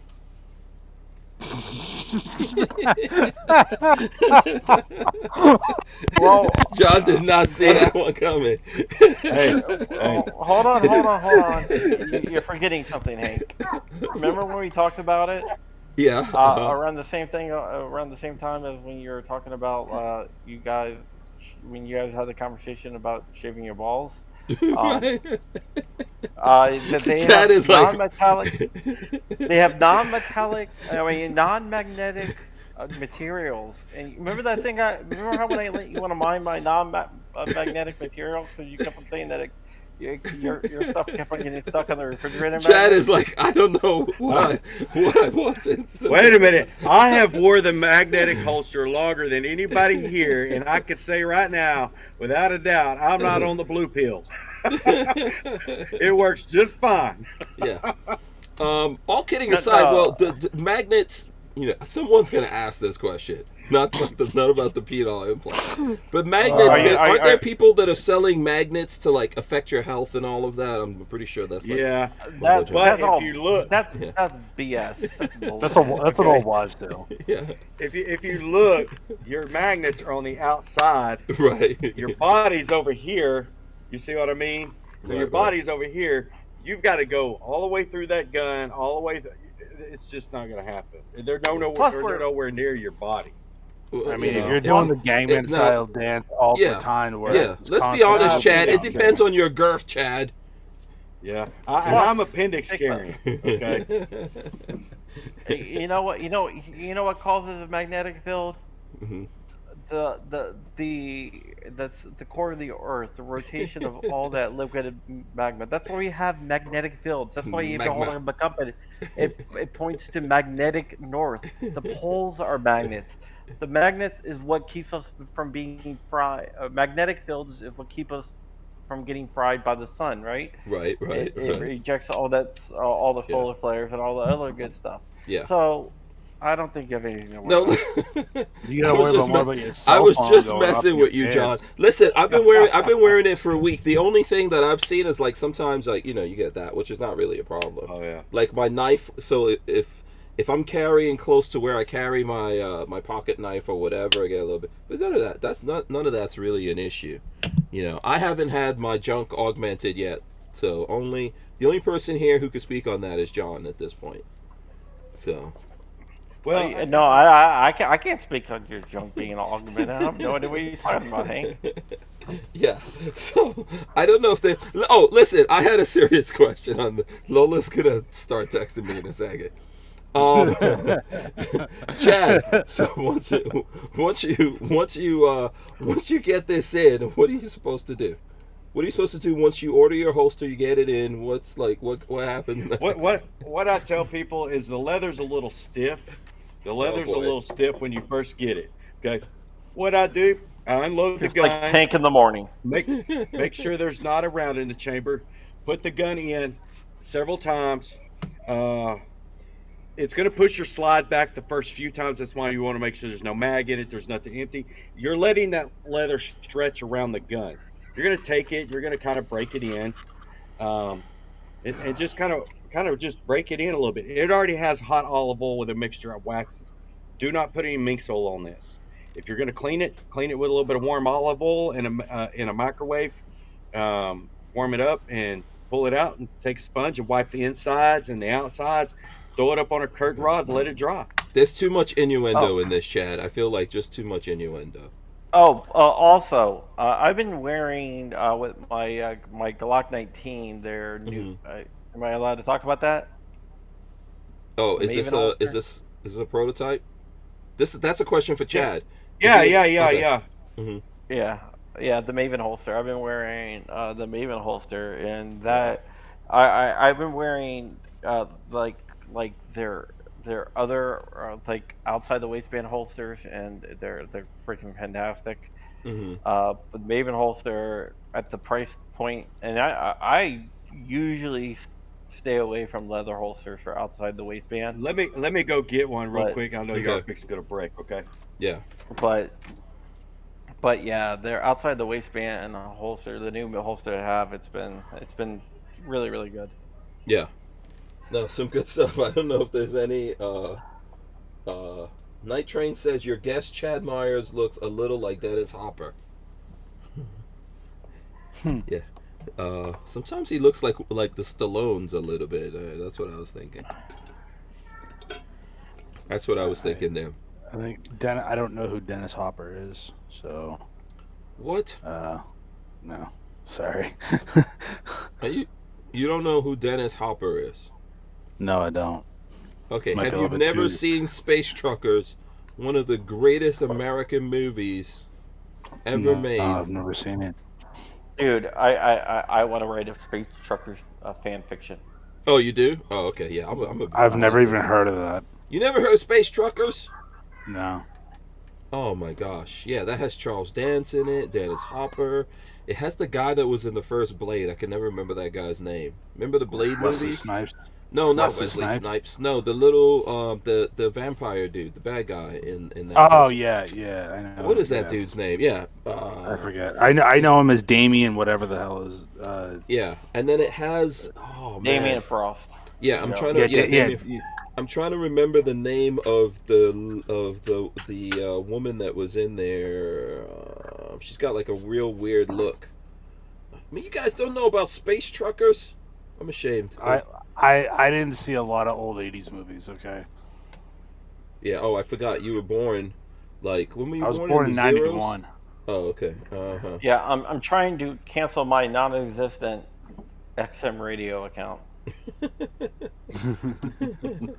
Okay, they're billing me, and it's like it's free. Oh, it's a free trial. I'm like, I can see it being billed. We wouldn't be able to keep the Who Moved My Freedom podcast going without the support of a DAO, or decentralized autonomous organization like TUSC Crypto. TUSC cryptocurrency is a firearm-friendly e-commerce option for online payment transactions, secured on the blockchain. So when you're in the crypto market, please consider TUSC. TUSC. Asper Warrior says he doesn't know Dennis Harper either, and Harper? Yeah, it's not Harper, it's Hopper. Hopper. Yeah, and then someone says Asper Warrior also said old ladies movies. I think he said old 80s, but that's his. He's got that Boston accent. Space Truckers was awesome, man. That was a great movie. If you haven't seen it, you should look it up. All right, Chad. So this is the Maven. This is around, I want to say, $69. Okay, this is all Herman oak leather. Now this is actually an XL short too. The Glock fits in it a little, but it just gives you the point because I don't know what happened to the size for the Glock, but it's still pretty. Still looks pretty good. They're all cut for optics. They'll all come with a cant in them right here, and then as your leather breaks in, okay, you can put your retention on here. Your retention screws are here, so as your leather breaks in, you can start to tighten your retention down and adjusting retention on these leather holsters. So you have retention on them. I'm a big believer in retention holsters, especially outside the waistband. You've got to have retention. Okay, so that is basically the what John was talking about, right? That's the same holster John was just talking about. Yes, okay. And they're good holsters. I love them. We ran them on our DSF class. Ran a couple of them. Of course, we've had them out about 3 months now, John, working with them. We ran them really hard on our DSF course, which is defensive shooting fundamentals. That's drawing from the holsters, lateral movements, in and out all day long. 500 round course, and they held up phenomenal with our students because I put them on our students to work with them. Yeah, very cool. So listen, let's talk a little bit. Let's show some guns and stuff like that. Let's start over here with Shooting Gallery Annie. I know you got some stuff to show us there. Joe, what you got, man? Let's see. There we go. I building up a shotgun for the channel. I just installed my Flash 5 tactical load shotgun stock, where it holds 5 shells in the stock. Had really good with weight retention. This is a 18.5 inch barrel. Just picked up a Sig Romeo 5 for what's the shotgun? Home defense. It's a Maverick 88. Okay. Yeah, so I was pretty excited about that. It's been so freaking busy at the shop and on the range, so I haven't been able to actually really try it out with the red dot and get it set it in. But this thing's pretty sick. Hey guys, what's up, John? I'm gonna go for a walk with my family. I haven't seen them all day. I've been nose to the grindstone all day, and then I had to do that other stuff. Yeah, so man. Thanks for dropping in. Yeah. I didn't have a chance to eat with them. So understood, man. Yeah, thanks for dropping in, man. Well, John, give me a call tomorrow to let me know about that law. We'll be watching it so we can update people, because I imagine when it comes out, people are going to be pretty procedural upset. vote tonight. Then the final vote will be probably tomorrow, and then the House reconciliation. That's a word, reconciliation. Always abused. Yeah. Never used for what it's supposed to be. And but it's not a bad idea to still contact your representatives in Congress and in the Senate and let them know your displeasure at what they're getting up to. And definitely don't vote for them. Vote them out. Exactly. Exactly. John, enjoy the family, man. Thanks so much for coming in. Later, buddy. All right, thanks. Yeah. Thanks. Sorry I couldn't stay longer. No, that's cool. You're good, man. Thank you. All right. See you. Bye. Yeah. So, okay, I know you weren't done there, Joe. What else you got? I just got a Ruger Security 9 Compact. I've had a little bit of issue with this gun, so probably gonna have to send it back to warranty. But it's a pretty nice shooter. I honestly like my Taurus a little bit more than this. But actually, I've been having a chance to shoot a lot of guns at the shop now, and I'm really liking that Shield Plus. I like it a lot better than the 365. I think the 365 kind of sucks. Yeah, that's interesting. So I like the Shield Plus out of all those small ones. But yeah, that was the only other new one I have. But I'm having light primer strikes. I'll get like 3 shots in, and then click. Oh, okay, rack it. And in the video, it shows like I can't get through a mag. So. Oh yeah. Yeah. For sure, that has to go back. It happens, that kind of stuff. Yeah. That happens. Has anyone else had that problem out there, or you think that's from the comments, I've noticed some people have had that issue. I mean, you gotta think the Security 9 Compact is, for people out there, it's clear there's nothing in there. The Security 9 Compact, it's $350. It's a budget. It's their budget handgun series. You're gonna have some kinks, but at the same time, ergonomically, I like it. It's better ergonomics than my Taurus, but the Taurus is a little bit more reliable, has a little bit better of a trigger. The trigger on this, I'm not the biggest fan of. It's really, really just... Yeah. I mean, I think, it look, has a slop. I would agree that it's normal to have issues with anything mechanical, but I think for 350, you could probably... You need to get something reliable. If you're going to carry it, it needs to be freaking reliable. And that's how I see it as. I'm thinking I'm probably going to pick up a Shield Plus, or I honestly might go the opposite route and go Glock 17, but it's just going to be a really pain in the ass to get one, because I took a training class recently, and I was running my 19 in it, and I took it with on-site firearms training with Ben DeWalt. And great instructor, had a great class, and he was telling me, he was like, well, dude, your hand is like Andre the Giant size, so even a Glock 19, you're not getting a proper grip on it unless you have like undercuts and all that stuff. He's like, oh, here, try my 17. This is like after the class, and we were just shooting the shit, and I was just like getting like same hole accuracy, and I was like, oh my god, this is crazy, just going from a 19 to a 17. So I'm either going to go the Shield Plus, or I'm going to go a full-size 9. Yeah. One size does not fit all with guns. Go ahead, Chad.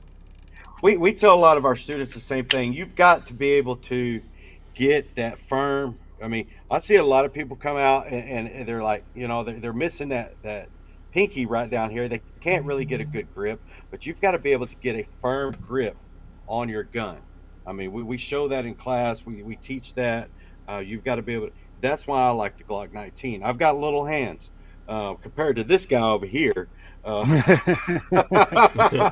got little hands. That else is little, but right, we believe you. But okay, I actually have mine. Hold on, I gotta see this. Just to show you. All right, so this is my 19.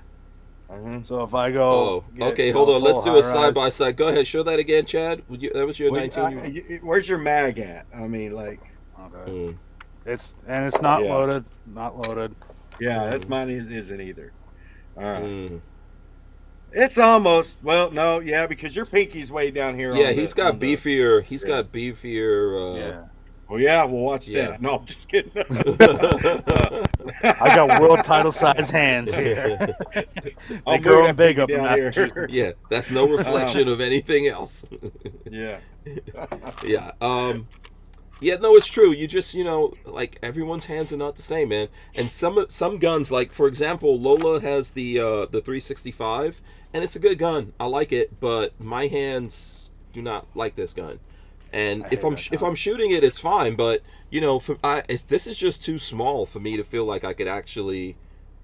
I don't know. I just don't feel like I get a good enough purchase on that at all. That's not the XL, is it? No, this is just a regular 365. Yeah. I mean, and I'm not trying to say it's a bad gun. It just doesn't work for me. I just need something a little bit. Say it's a bad gun. Yeah, even this is a little bit meatier, and I don't have my magazine in there, but. Even this, I just feel more confident holding it and all that, especially with the magazine in there. So I was working on the 43X, and the 43X I like. Those are great guns, but they're incredibly hard to get in mass. So, and that's what we tell people is you've got to figure out what works for you, because what works for me may not work for you. And we're one of those instructors where we will not tell you what gun you need to shoot. What we can do is recommend a variety of several guns, because we sell a lot of holsters. So I'm able to say, okay, these are a lot of the holsters that we're selling for these certain type of guns. Go hold them, go feel them, go shoot them, and figure out what works best for you as an individual, because we want people to, I don't want to recommend a Glock 19 for everybody, because I love Glocks, but they may not fit everybody. Yeah, that's what I love about the shop I work at. So the shop I work at, we have an indoor range and an amazing rental wall selection where we pretty much have every single type of concealed carry or first handgun you could possibly think of, and we're giving people the ability, and that's why if you have, for people out there, if they have the ability to do like a try before you buy, or rent out a bunch of different guns before you kind of figure out what gun works well for you. Highly recommend taking that chance. And it's so much easier because I've been there. I bought a handgun that I thought was going to be the greatest thing since sliced bread, and I couldn't shoot it worth a damn. It just didn't feel comfortable on me, and I'm still trying to find that perfect carry gun. The 19 just fits a purpose. Like, I can shoot it reliably enough, and I can shoot it accurately enough. But see, I don't like the Hellcat. I can't stand the Hellcat. There's a lot of people like it. I'm one of those. My wife wanted it, of course. And this is how she gets her guns. All right, let me explain something to y'all. This is how she's got her Kimber. This is how she's got her Hellcat. This is how she's got her Ruger Muddy Girl. This is how she gets her stuff. Is we will go to a gun store. She's done this twice now. Okay, this thing has cost me this little stunt has cost me over $1,700.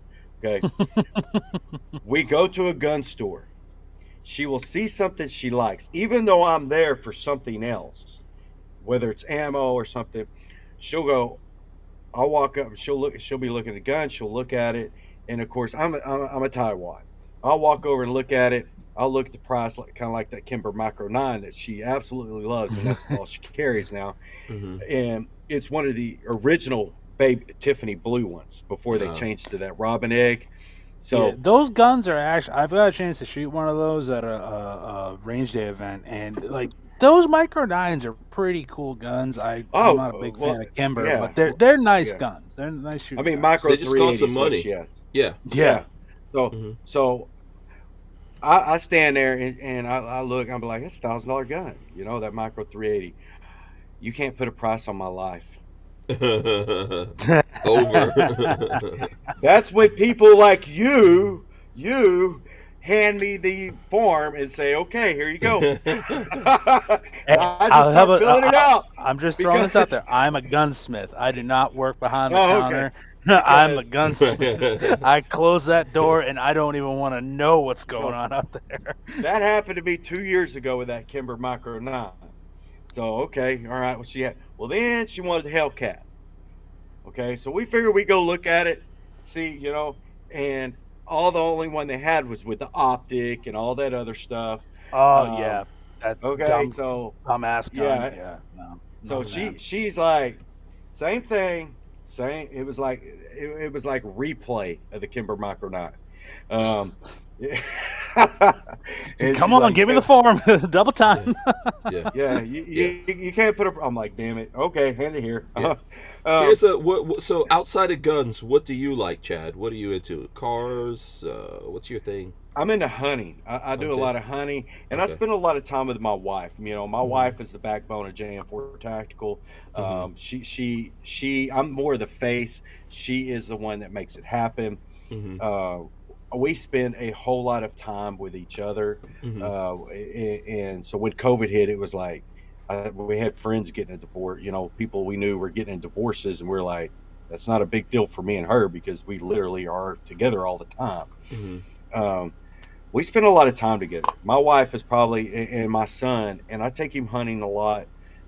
We do hunting, and me and her, we just, hang out. I mean, me and her hang out. She's probably my best friend. So, I mean, that's where, awesome. Yeah, you got to use the mirror effect, though. Here, this is what I'm trying to say to you. You got to use the mirror effect. You got to use that same thing sometime. Like, if you want to go on a big, expensive hunting trip, she's like, okay, hold on a second. That is $100,000, let's say, for this trip. You're like, listen, you can't put a price on my happiness. I like that. She's never really told me, and that's one thing is she's got me on is she's never told me I couldn't buy this or couldn't buy that. When we're like best friends. We don't really consult each other when we buy stuff, even though we do. We show each other respect. But I'll tell her, I want to go buy this new gun. She has no problems with it. She's never told me I couldn't buy something. It's just we respect each other, and we know, hey, and I know my limits, and she knows her limits, and we respect each other, which makes a great relationship. I mean, we've been married 10 years. And awesome! Congratulations. She's been a great mother to my son. to our son. I couldn't have asked for a better stepmother. Period. She's been there since he was 3, and has taken really good care of him. Yeah. So yeah, no, that's awesome. I've been married 23 years. Here's how I know if I went too far buying something. If, let's say, the bill or whatever comes up on that thing and I have to be spoken to, went too far. That's it. That's what. If I don't have to be, if there's a conversation that doesn't have to be had with me, I did good. Conversation has to be had with me. Oh boy.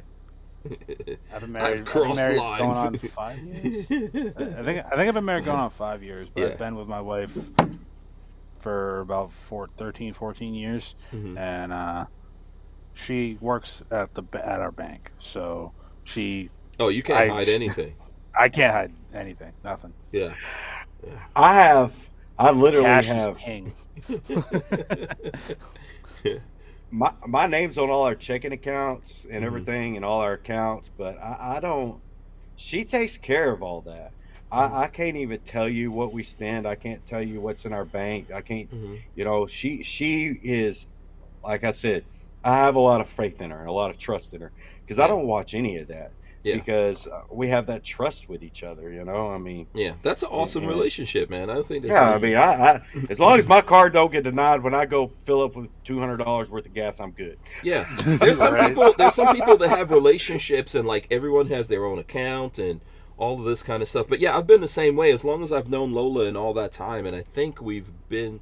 If we say how long we've been together, it's probably like 26 years that we've known each other, and that entire time, if I made money, like Lola makes money, I make money. It all goes into one thing, even though there might be separate accounts. Lola is the boss of all monies. If I have to be spoken to, I went too far. So the better question is, how many times do you get spoken to a month? Per month. No, come on. I get spoken to all the time, but. On financial matters, I'm going to say at least once a month, minimum. That's not that bad. So 12 times a year. I'm a cheap wad. I'm kind of a cheap wad. So I really don't like to spend money unless it's on stupid shit. But if it comes to stuff I need, I'm like, I don't really want to spend the money. But we need all the guns, man. Come on now. These guns. The only thing I spend my money on, other than like guns and ammo, or just like kind of paying bills, really, I'm a cigar connoisseur. I go to the lounge. Oh, that's it. Maybe once or twice a week. No, not once or twice a week. Once or twice a month, and that's my thing. Bad. It's better than crack, man. It's better than crack. I mean, yeah. When you look grand scheme of things, cigars, black tar. I went and did my fingerprints yesterday for my suppressor, and I'm getting a suppressor, and I just got the AGM. I'm ordering the AGM TS35 Rattler. Wait, hold on a second. You're gonna have to. Is that the TS35? What is that? That's the AGM. Okay, what's the AGM Rattler? Yeah, that's. At first, I thought you were talking about the SIG. The TS35. I'm getting the thermo. The thermo. Oh, the thermo. So, okay. Yeah. Thermo. Okay. And so I'm gonna get both of them. I mean, because like I tell her, is we're not preppers, but we do have what we need, and people need to start gathering things that they need. Like that's why we started growing. We started growing a garden together. We're getting chickens. We're fixing to build a chicken coop this week. We've got chickens coming in. We've already got. We're preparing for the worst, and hopefully it never happens. And I tell I'm a big hunter. Well, hunting during the day, if you're literally starving to death, doesn't work out too well. Yeah, let's pause here for a second. Sorry, let's pause for a second because we're going to take a hard break here. We'll be right back. All right. The Who Moved My Freedom podcast is made possible by our partners at 2A Commerce. Veteran-owned and with over 20 years' experience, 2A Commerce is the leader in custom e-commerce and web application development in the shooting sports industry. Clients include major brands such as Guard Dog Body Armor, Sylvan Arms, AccuFire Technologies, The Tactical Games, Warrior Knife Company, and yours truly, Hank Strange. Visit 2A Commerce and support this show by supporting them. Once again, visit the number 2acommerce.com. All right, go for it. So I'm a big hunter, and if you notice on the TikTok, I'm starting to show people how to build like raised boxes to plant things, plant food that are covered that can act like a greenhouse. I'm going to be showing how people can buy, get chickens and get chicken coops and be able to have multiple chickens. Basically on a budget. We're going to be building a greenhouse here in a couple of weeks. Also, and I'm starting to kind of get into more of showing people how to do these things. And one of the things is, you've got to hunting is it's illegal to hunt at night unless you're hunting exotics or pig or coyotes. But if we're ever in a state of an emergency where you have to feed your family and there is no food, but what you provide, those laws go out the window. Yeah. I mean, those laws go out the window. You're going to be better off doing that at night. You're going to be better off doing that at night and it's something, whether I would say anything up to 100 yards. I would go at least the wee hours, like when it's dark and everyone else is not. Yeah. And thermos are the way to go. Thermos and suppressors, because you don't want everybody knowing where you're at, first of all, and second of all, you want to be able to feed your family, and animals travel at night. Right. And so that was one of the reasons I went ahead and bought that. I don't buy things unless I really need them, and we're kind of going back. We're kind of going towards that direction right now. Yeah. So I actually got rid of an RDB. Your Caltech RDB. I sold an RDB. Okay. The Caltech, the 5.56, the RDB. What color was it?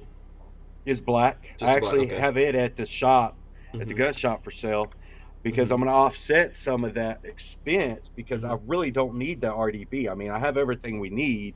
So I'm kind of just going through the safe going, okay, well, this really doesn't serve a purpose. I'm going to go ahead and get rid of it to offset that it's a bullpup. Thermal. That's a purpose right there, man. It is, but I have other things. The purpose of being a bullpup. That's awesome. But I have other things. You see what I mean? That's just one of those items I don't need, because everything else I have. Everything else it serves a purpose, except for that one. That one doesn't serve a purpose to me. That doesn't fit into the kind. Yeah, it doesn't fit into the kind of guns or what you use your guns for, etc. Right? Yeah. No, it may serve a purpose for somebody else. Yeah. Go ahead, Joe. Speaking of bullpups, Hank, do you have an FS 2000? Yes, I do. Okay, never mind. All right, we just had one that came in the shop, and I was like, cool. I wonder if Hank has this. I try to get my hands on as many different bullpups. Right now, I'm looking for an arm pistol. If you see those, I'm still on the hunt for one. If I see one come in, you're my first call. Yes, but I won't argue. Like bullpups and a lot. Like for me, it's a collector. It's kind of like they're just cool. That's the way I look at bullpups. Yeah. They're really just cool guns. And that's the reason I bought it. It was cool, but I've shot it once in the past 2 years. I really didn't. So I mean, I won't lie. Like if I go out and I get something really expensive, like you're saying, I'm like, hey, we really need to do this, and then I'm gonna look at the guns I have in my collection, and especially if the timing is good. If the prices of those guns are up for whatever reason we're going through, I'm gonna go, okay, I'm gonna balance some of this spending that I just did, by selling some guns, right? So I mean, basically, bring your whole family down based on what you're getting up to. Yeah. I just sold some guns. Go ahead, Jed. No, go ahead. You just sold some guns. Yeah, I just sold probably four guns, because I had a vacation to Florida coming up, and I had to just pay out some bills to offset the cost. Thank God I did, because Orlando International decided to make me have to buy an extra plane ticket for missed flights. So thank God I sold those guns to offset that cost. Oh, okay. Yeah. I and that's kind of where we're getting to. I'm getting rid of stuff that doesn't serve a purpose, until we can get out of this administration and get into a better one. Yeah. Because I don't trust this administration at all. Yeah, so now, so let me ask you guys that along the lines of what we're talking, all the things, including like John coming in. Is there stuff that right now you would not sell because of stuff happening? Or, like, how are you looking at all of this? Are you really going extra careful now with ammo? Because it seems like that's one of the things that people are going after. Yep. I'm buying up all the ammo I can, especially the 223s. Get them while you can. 9mm, because they're coming after those next. And I don't think they're going to. It's going to be easy for them to come after our ammo than it is our guns.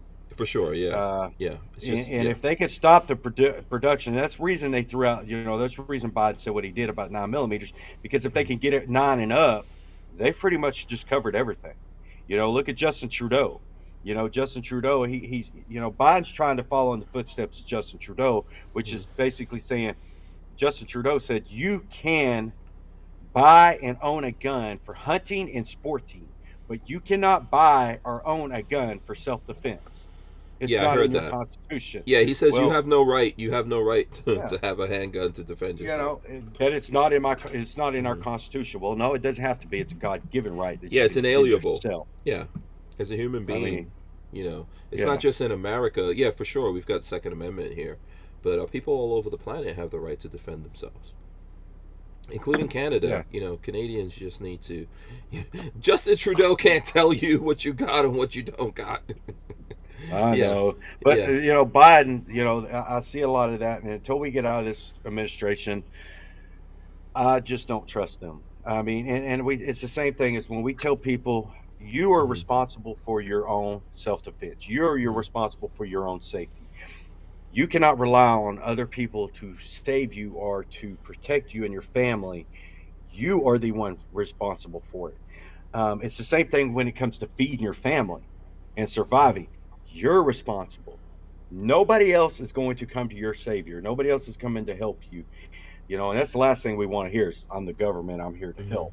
None of us want to hear that. You're in big trouble. I was like, well, but you're responsible for your own stuff, and you've got to start prepping and planning your own things. And it's the same thing as I had a guy tell me one time he didn't carry a gun. Okay, well, that's your right. He says, well, I don't have to. Everybody around me carries it.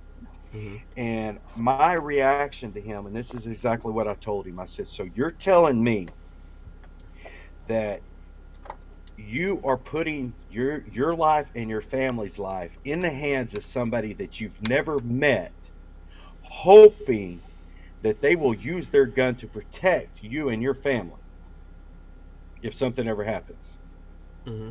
If you're that lucky, I mean, you might not get lucky enough that there's someone else around there to try to defend you, including the cops. I mean, you're more than likely just going to be putting yourself at the mercy of the person who wants to take all your shit.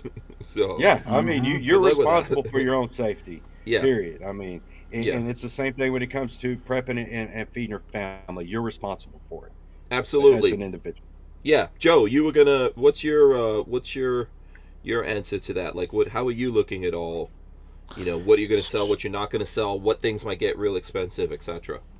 So I'm looking at it from a completely different angle. I've already offset the cost of a lot of things coming into it because I'm looking to buy a house right now. I'm not buying a house with the interest rates, so I decided to move home, all that stuff. But also I pretty much got everything I need. In terms of like I got a couple, granted it's a fixed mag AR, but I still got an AR. Got my 9mm. I got a 45 for right now, and I got a 12 gauge and a 20 gauge. So I got enough guns and basic calibers that are good enough to stock up on. Right now I'm definitely trying to get more 5.56. I don't think I'd buy any more like boutique type rounds. Like I wouldn't get into 5.7 right now. I wouldn't get into 10mm as much as I love it. I wouldn't get into it. Do you have 5.7 guns? Ammo. No, I don't. Okay. But I was using it as an example. Right. I'd say definitely. I've been trying to stock up on some medical supplies, extra like over the counter stuff, just in case. You never know. It's God forbid anything ever happen. A migraine is going to make your life a living hell. You get, I got ulcerative colitis, so I gotta watch what I eat and stuff like that. So having stuff like Pepto Bismol, antacids, anything that can, get stomach pain, stomach cramps, anything. It's just. It's smart John, to pick up a couple extra things here and there. There's a really good book, John, you need to buy. It's called The Lost Ways. There's a couple of books, you need to look through, but it also shows you a lot of things. It's called, like I said, it's called The Lost Ways, and it's some of the herbs and some of the things that our ancestors used to survive that have been lost. And you can get the book on Amazon, but we've bought 2 of their books because I think that's all you need is 2. I think that's all they sell. And going through, there's a lot of education. It shows you the plants. It shows you things like like if you're going to heal something that acts as an antibiotic. It's a phenomenal book. And John, I would probably recommend you. Joe, sorry, Joe. Out. Joe's not. He's too nice. I mean, Joe. Sorry. Why am I saying cool. John? No, this is the first I time. would let him call. I don't know why the rest of the show. No, I don't know. Good. I'm sorry, Joe. It's just John was on earlier, and I'm used to talking to John a lot. You're still thinking about that implant. That's what's going on right there. Yeah. I'm gonna hear about this. Look online and look at that book and see if it's something, That's cool. I'll check it out. But it's called The Lost Ways, and it's all the stuff our ancestors used to do to survive. That, I mean, we're all here, so they did something right. Yeah, for sure, definitely. I mean, they did something right. I think a lot of people, folks out there, aren't necessarily always balanced, right? I think it's we're gun folk. So, of course, we think guns, ammo, and all the things related to that and around that. You need to just be a little bit more balanced. Outside of the apocalypses that everyone's may have to suffer through out there, there's your own personal apocalypse, right? You could lose your job. Things can get really expensive. Like, man, if you're self-employed and you need a diesel truck to do your job, and it went from costing you $500 a month to maybe $1,500, that's a personal apocalypse. Something pays the price for that. So you may want to stock up, foods and different things like that. You hit those tough times so that you could get through it, that video I did about just budgeting and doing just a raised box to help grow your food in your backyard. That video hit over 100-something thousand people. And the amount of shares and saves on it was insane. People were just saving it just so they could go back and watch it and figure out how to build their own raised box on a budget and in their greenhouse, because that right there tells you that people are starting to struggle. I mean, they're saying that the average American family, it's costing them $500 more a month to live right now. And a lot of people don't have that. And it's sad to see. But if you've got to start growing your own food to help offset some of that $500, grow your own food. Yeah.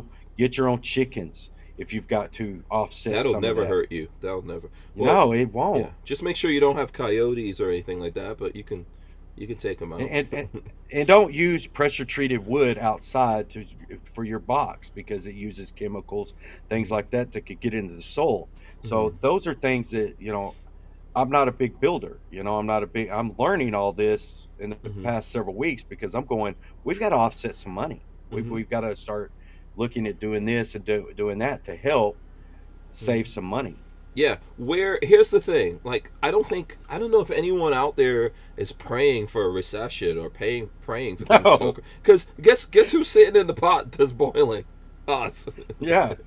We're gonna suffer. Biden and all these other people, they're fine. Stirring it. No, but they're gonna be fine. Exactly, stirring it. Yeah, they are. Yes, but they're gonna be fine, right? Do you think there's gonna be less meals at the White House? Yeah. I know. I was saying earlier. I was saying earlier, guys. Like, I drive 90 miles a day for work. All right. It takes me about an hour and a half. Right now, my gas bill is about $150 a week. It's getting kind of tough. I have a small little 6-cylinder car I'm literally considering trading the car and getting a hybrid because right now, if like for me personally, if gas got up to $7 a gallon in my current state, I don't know what I do. 90 miles a day every single day. Moped. Yeah. I'll get like a Honda Grom and just kind of Grom it out, Yeah, well, you're going far. Yeah, man, you're gonna need, you're gonna need something else for that. If you were going a short distance, I would say get like an electric scooter or, something like that. But yeah, and if you're gonna, I mean, I don't know. That's not necessarily the best thing. I'm not the kind of person to tell people to get like an electric car or anything like that. But you're better off getting an electric car over hybrid. My personal opinion. Yeah, well, and I'm just saying as an example, like people get a used one. There's some used ones out there. Yeah. Yeah. That's the thing. People gotta get into that mindset of, okay, gas is rising up. That means trucking people, they're not going to be able to get food and all that stuff to these major stores. So now all the prices are going to go up because there's a shortage. It's affecting a lot of it, and I can see it coming, and it's gonna. And now you know why I'm getting chickens. I'm getting chickens. Now, if they ain't laying eggs, they getting eaten. I watched my dad go through the recession in 2008. My dad was an interior and exterior painter my entire life, and when 2008 recession happened, he didn't have any work for like a long time. The building just stopped. He always talked about how in 1990 building was another same thing. Like nobody was building anything, but I saw the struggle, and now I'm 30 years old, and I'm like, yep, this is a recession coming. I can already see it. It's seeing signs.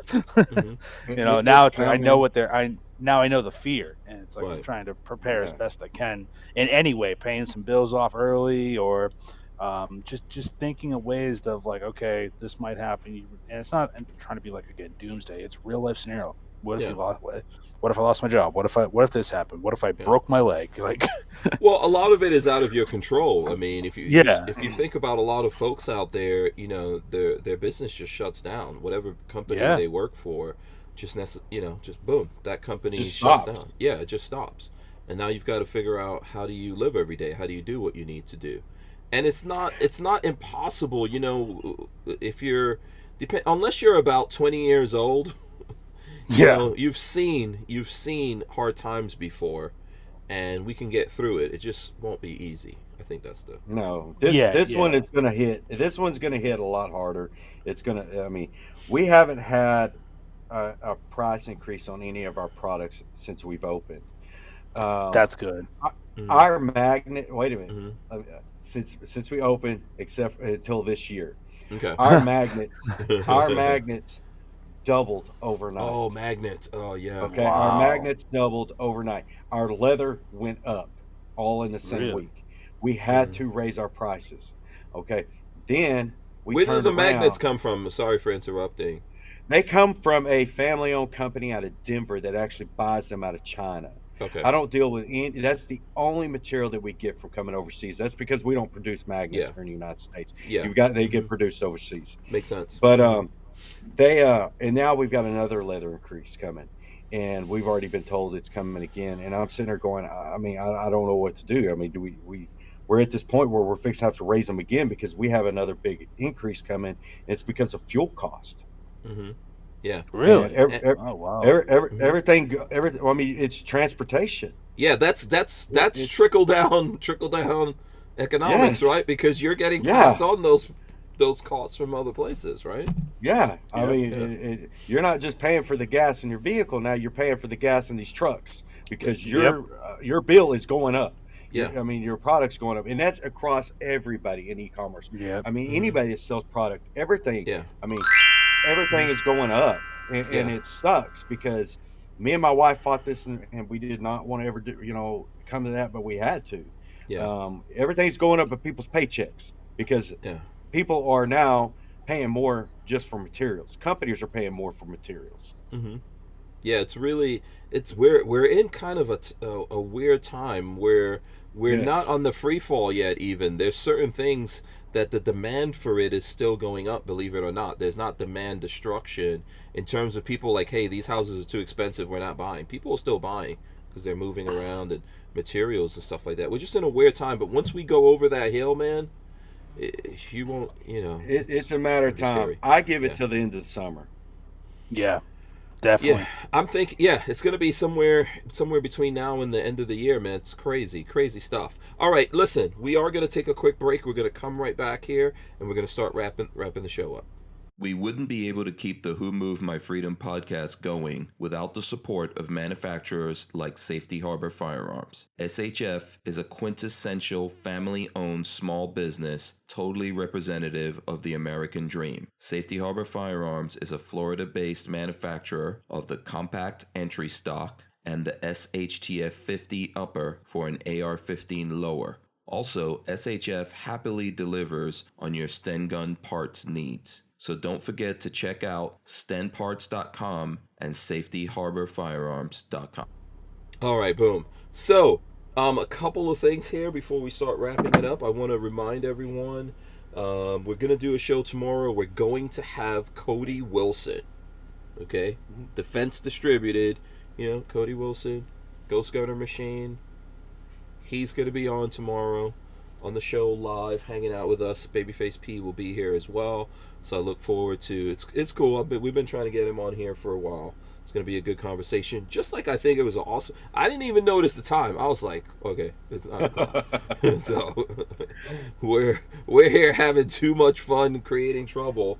So what I want to do here is I want to let these guys, give them a chance to show you guys where you could go to, tell you about where you can go to, support them, etc. I am going to start with my friend Joe of Shooting Gallery New England. I hope you guys go out there, check him out, support his stuff. He has a TikTok. I don't think he's gotten to, I'm not at 90,000. I'm at 12.7. Yeah, but he's working on it. I get banned every other week. Yeah, so just tell the folks out there where to go, Joe. Thank you for having me on, man. I love coming on the show. You can find me at Shooting Gallery NE on YouTube. God damn it. Sorry. You can also find me at on Instagram at Shooting Gallery New England, all one word, and on TikTok at Shooting Gallery NE, and my backup as well. Yeah, absolutely. And I would just say to the folks out there, if you're enjoying what Joe's doing over there, like, help him out, like, share something, just help him grow what he's doing, okay? Every little bit helps, and I've really seen him putting a lot of work into this. He has a job, and then he's doing this, which is a job in and of itself, so please do support him. Chad, thanks so much for coming on, man. This was really fun. I hope you enjoyed yourself and you're planning on coming on here again. For the folks who want to know more about JM4 Tactical and the other things you're doing, just let them know where to go to. Okay, just go over to jm4tactical.com, or you can find us on Instagram under JM4 Tactical. You can also find us on TikTok and Facebook under JM4 Tactical. We don't do that much Twitter, but our main platforms are Instagram, TikTok, and Facebook, and YouTube. And we also have a podcast. It's all JM4 Tactical. Absolutely, very cool stuff. I've seen them giving away some really cool things here lately. We just give away an exotic hunt. Yes, I saw that. Really? That looks like, that was like laid out. Those two dudes had everything. So it looks like they had a good time, his $8,800 giveaway. It was an Oryx, a Ram. It was, it was $1,500 cash. Yeah. It was, we bring you out here, we take you to steaks, we put you up in a hotel. It was it was all a giveaway. Yeah. That was awesome, yeah. So make sure you follow these guys. Of course, I'm going to keep everyone up to speed with what's going on with them as well. Big thanks to John Crump, by the way, for taking the time to come on here. John's like, I don't think people realize like in how many different directions, he's going all the time. So it's really cool for him to take time out from family time to come on here. So I appreciate him as well. And I would encourage you guys to, keep track of him. There's a lot of stuff going on. You'll know about it first if you're probably tracking John. So there you go. Yeah, John. Yeah. There's some other good stuff. So here's what I'm going to do. Chad. I'm actually going to run in the end. I'm going to come back. And since you're the guest tonight, we'll have you give the folks out there words of wisdom before we leave here. So I'm going to run in the end right now. You got a couple of seconds here to think about it. Let's do this. All right, guys, thanks so much for hanging out with us. As I said, tomorrow we've got Cody Wilson on the show. I'm really looking forward to that. I think it's going to be a great show, just like tonight. We're going to rip the audio out of this, put it up on iTunes, Podbean. It's going to be on Audible. All the places you can get audio podcasts from, you can find the Who Moved My Freedom podcast. I really appreciate everyone. We are part of the Firearms Radio Network. So big shout out to all those folks, and big thanks to Shooting Gallery New England, as well as Chad of JM4 Tactical. Chad, words of wisdom. Don't rely on anybody but yourself to take care of yourself and your family. Boom, there you go. All right, well said. You guys stay right there, and we're out of here. Let me make sure I press the buttons properly.